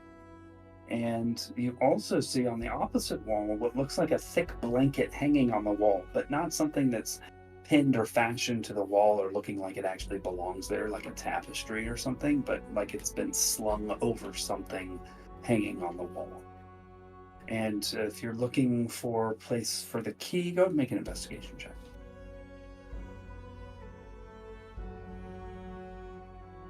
Can I check behind the blankie? Ah, shit, I forgot to say I was gonna aid. Damn it. That's fine. Because this floor is not as covered in dirt and plant growth and stuff, you do find another hatch, basically in the same position as the one above, in the floor. And absolutely, you can check behind the blankie. Wait, check for, let's make sure we're not getting booby trapped. Yeah, you're right. I aid. Checking for traps. Investigation. Guidance. Ooh. Ooh. Advantage plus D4. Ooh, it's a 14 plus 2. The blanket does not appear to be trapped. I will You never know. look behind the blanket. Mhm. Kids do the darndest things. You see what appears to be a portrait on some canvas that, despite the obliterated state of the frame, still looks to be in good shape. And the portrait depicts a little girl, elvish in appearance, with a neutral expression and a closed mouth, wearing what looks like mage robes. She is seated on a plush ottoman in a well-appointed room. I'm gonna push the blanket to the side so that everybody can see it. And Okay. did anybody look in the backpack? As you Yeah, push the blanket to the side, Oh. the image of the girl begins to take on a three-dimensional form, extruding out of the plane of the canvas, and then the girl begins to gently rock back and forth. Her expression turns sad, and then she starts to cry. Are we dreaming again? Her gaze shifts positions as if looking around the room at different people, but never quite meeting direct eye contact with you. Whenever her gaze gets close to yours, it seems like she's looking at someone just to the side of you or behind you. The crying continues. Hey. Hey there. Hey there, sweetie. Maybe we shouldn't talk to this. It was blocked for a reason. Cover it back up. I'm covering it back up. Cover Hey it there, back what's your up. name? Yeah. You continue to hear the whimpers and the crying. Oh God. So Jaff will sneak his hand past the blanket when it's covered. We're like, I'm going to identify this painting. You guys continue on. I'll be here for 11 minutes. I'm not leaving. Let's check out the backpack though, because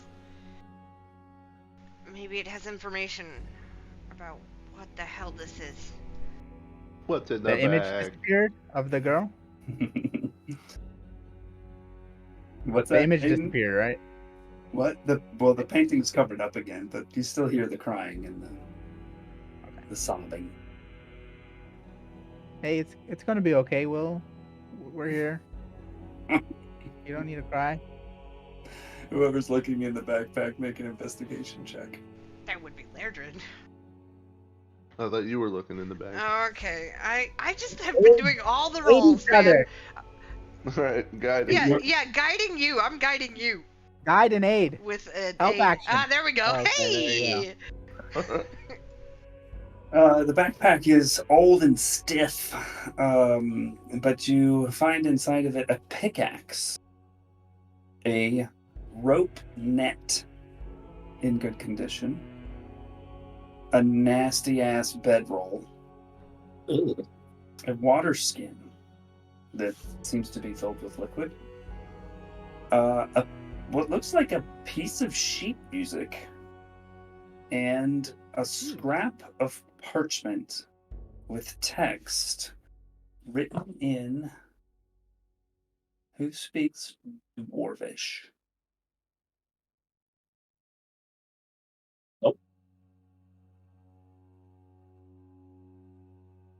I'll give the sheet music and the dwarvish, because I don't know. It looks like music to me too.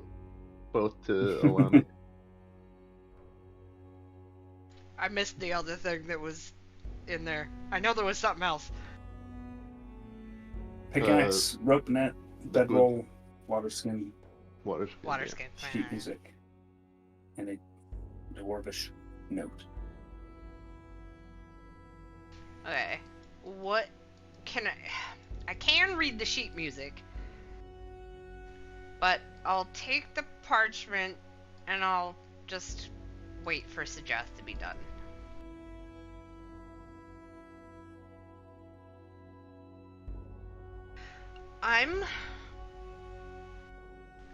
While I wait, maybe I'll try and play the sheet music?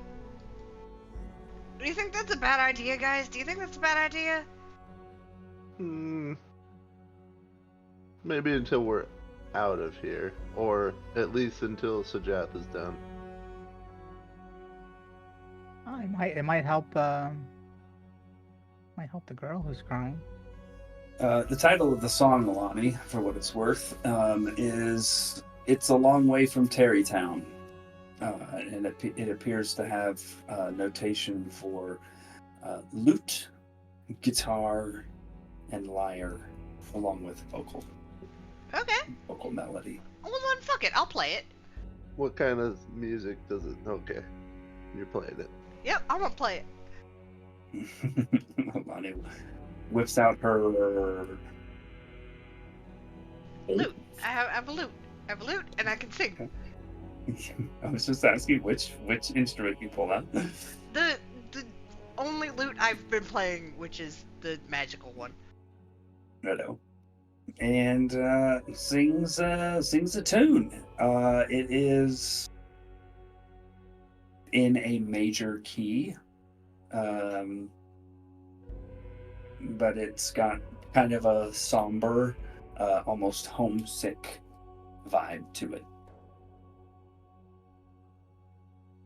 I don't have lyrics.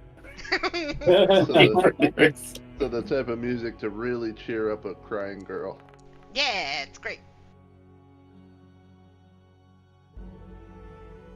You get 0 gold from the crowd. Oh my god! What? Cheapskates.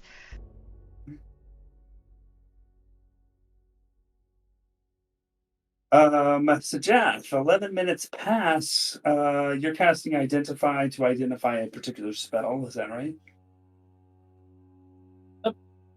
I suppose. That is a capability of your spell. Yeah. There is magic affecting this.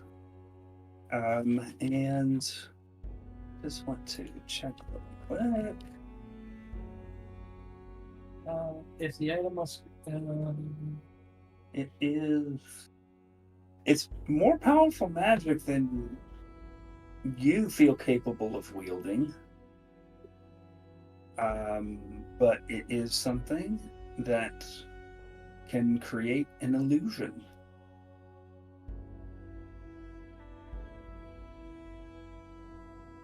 A scripted performance of sort that can last for up to 5 minutes, and indeed about halfway through the ritual casting of the spell, the sobbing ceases and you hear the voice of the little girl whimper out, "I miss you, Daddy."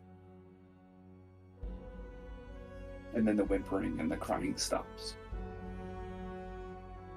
Okay. It's okay. Do you know where your dad is? Sajaf shakes his head. It's a magical effect that loops. It's not real. That's a real messed up magical effect. There's to say why this was even created, so programmed it usually. So, like somebody, It's really powerful magic to even create something like this. they didn't like trap the girl in there, did they? Allow me to look up the fucking spell to answer that question, man. No, they did not.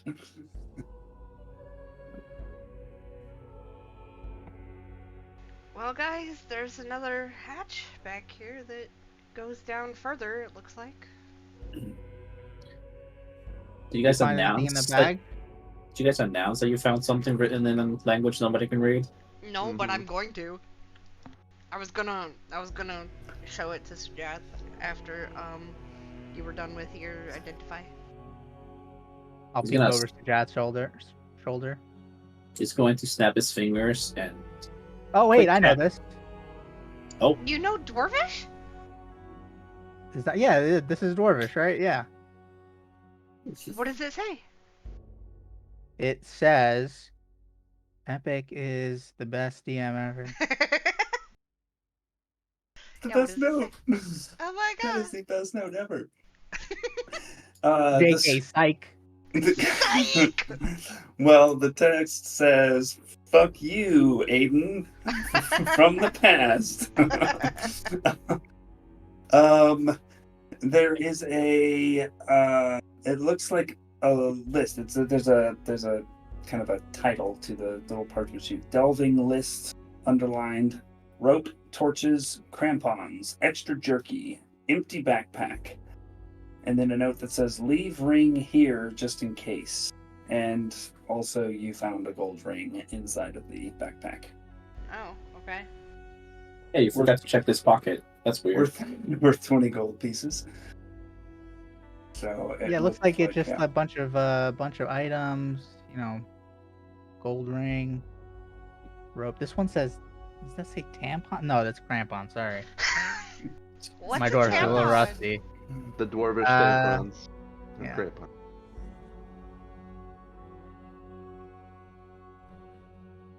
But yeah, Well, something can about I... the gold ring. We need to. What does it say about Is the that- gold ring again? Epic. Leave the gold ring here. The note said, yes, leave ring here just in case. Yeah, maybe there's something special about the ring. I don't know. Since I was about to use this, I'm gonna waste it here anyways. Can I quick cast Detect Magic and see if the ring pings? Yeah. The ring does not ping. Just the painting. the painting and My magic key. the key. Nope, it's not Damn. magical. Thinking. Nope, that's it. Yeah, nothing else. Well, this stays up for 10 minutes, so... Okay. If anything, he'll just walk back inside.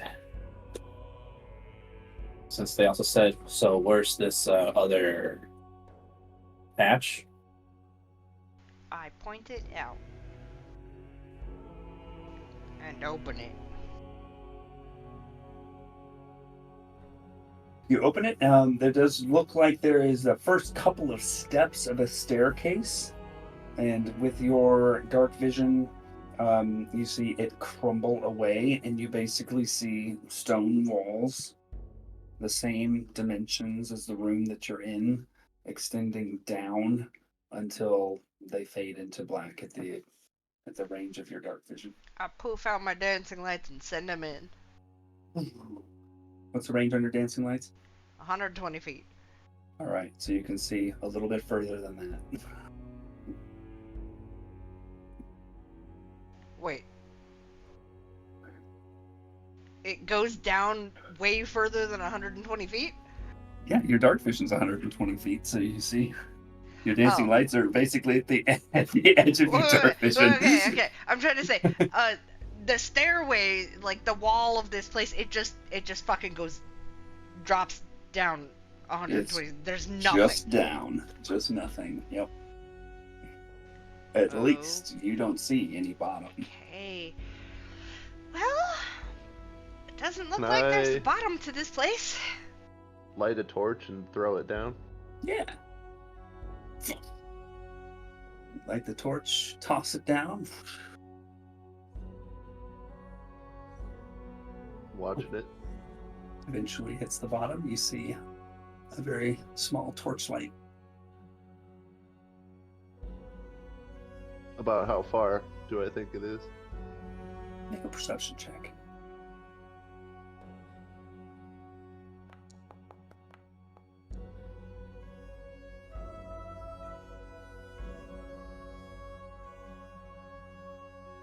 (180 to 200 feet).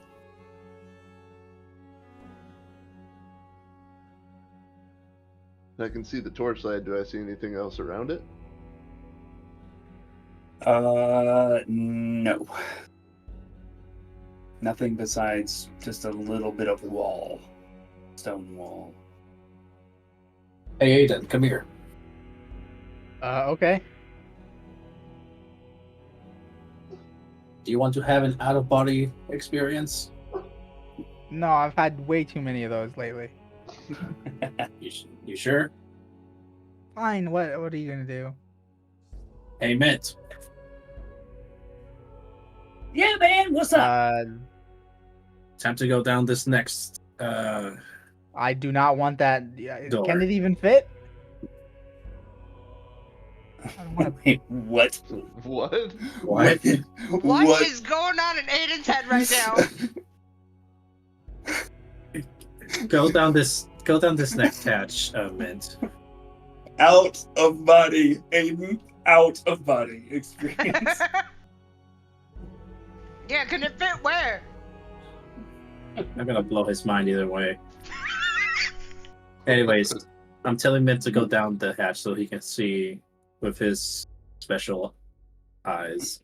Sweet, dude. And then as an action, I'm gonna tap Aiden's shoulders. Okay, you have to be willing, so trust me on this. Okay. And I'll use the Nexus of Shared Minds so that Aiden can see through Mint's eyes. Ooh. Hello? Blocking How the does this pit so work? Aiden doesn't fall in. Well, he Aiden, you get this strange sensation as this is a completely dark area up as soon as Mint darts into the hatch, and so he turns on his echolocation. Excuse me. You see the walls of this square structure, and Mint kind of circles and flies down. He can see the torchlight from below. And this just keeps going down. Eventually he reaches the level where Lairdren's torch is the bottom of this place.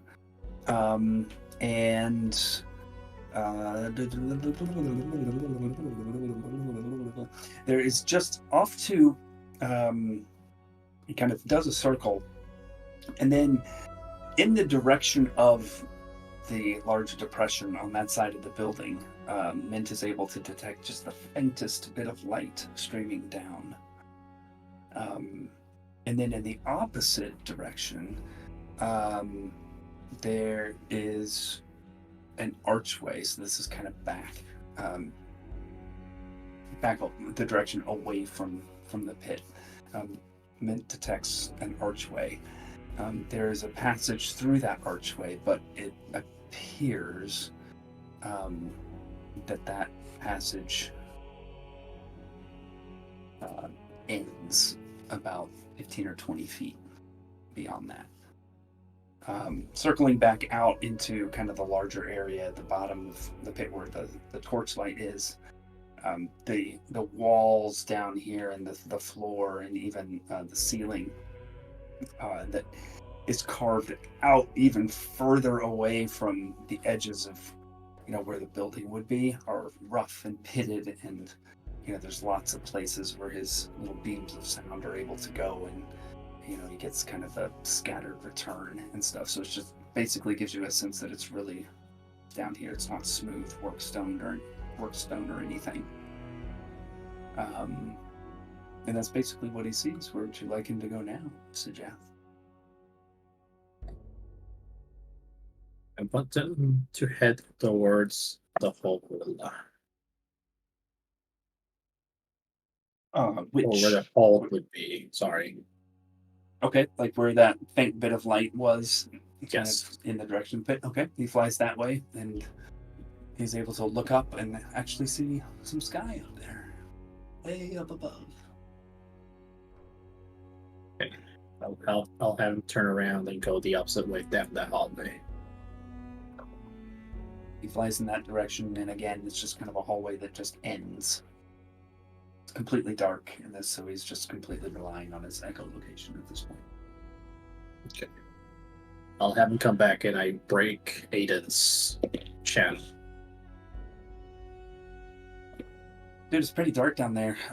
Someone lost a torch. It's still burning. Yeah, Lerger dropped it. Silly him. Oh man. Good job, work. Good work, Mint. Comes to rest on your shoulder. Okay, so Aiden, what did you see? He's kind of silent, kind of just looking straight, Aiden, are you okay? and then he just starts breathing again.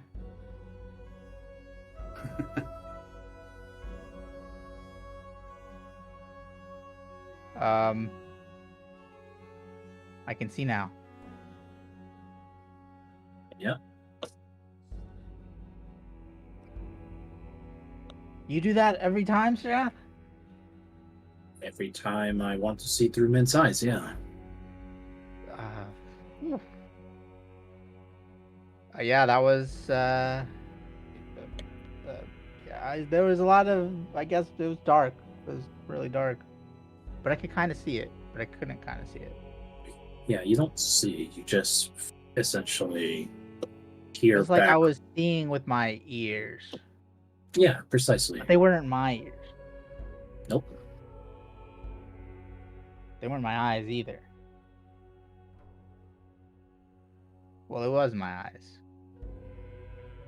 I don't know. It was really dark. There was a lot of stone. I kind of forgot already. Did it seem to go or lead anywhere else aside from the dip down?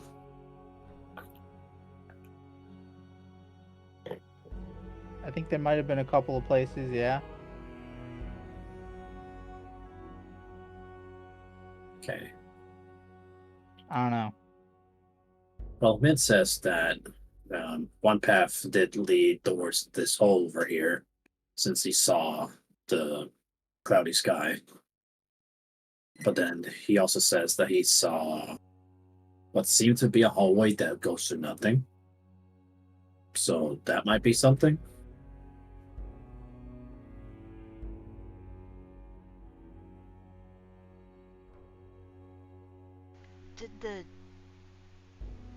He saw the pit that's in the middle of this place? It seems that the pit connects to whatever is under here. I told you we could hide in the pit. I mean, how would we get out of the pit, though, Aiden? Fly out. We can fly, right? No. I'll climb out. Congratulations With what to grappling you. hook? It's a couple hundred feet, too.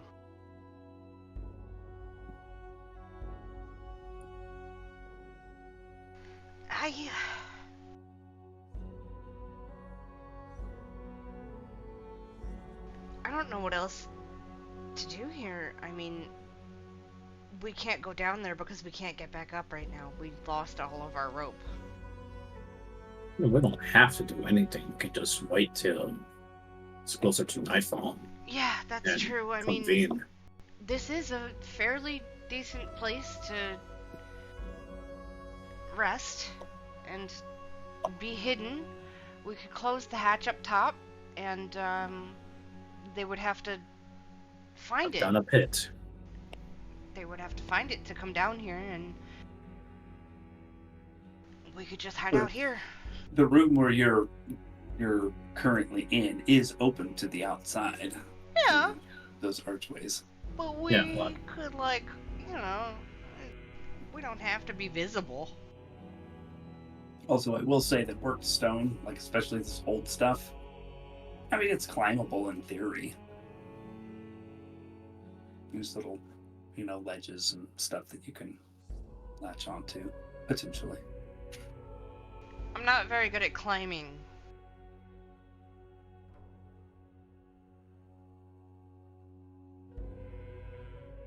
What do you guys think? Just wait here for nightfall, or continue exploring? Maybe we can like trap the place up.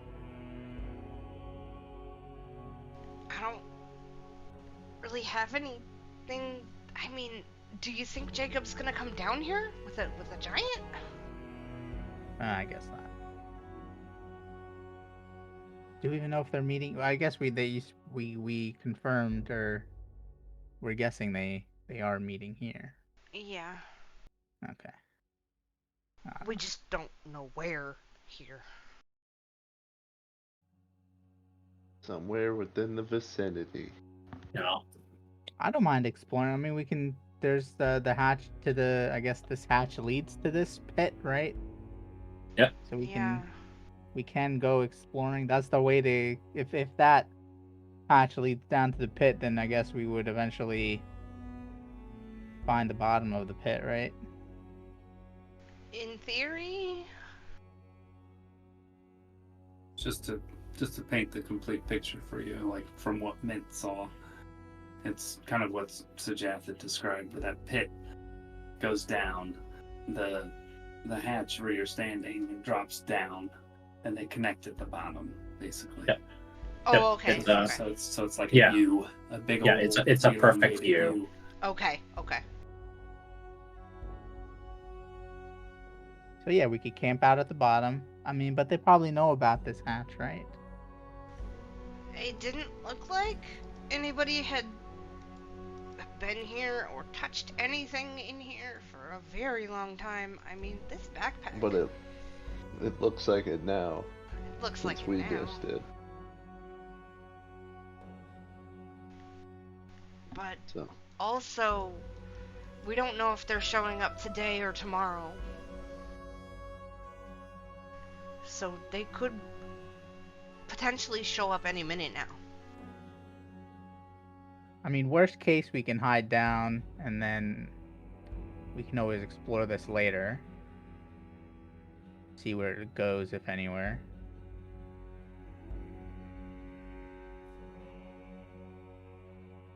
And But I guess in we this should have our eyes on uncertainty, the prize right now. in this uncertainty of what to do with the rest of the time, an unknown amount of time remaining, we'll go ahead and end the session there. And would like to chit-chat just briefly about schedule.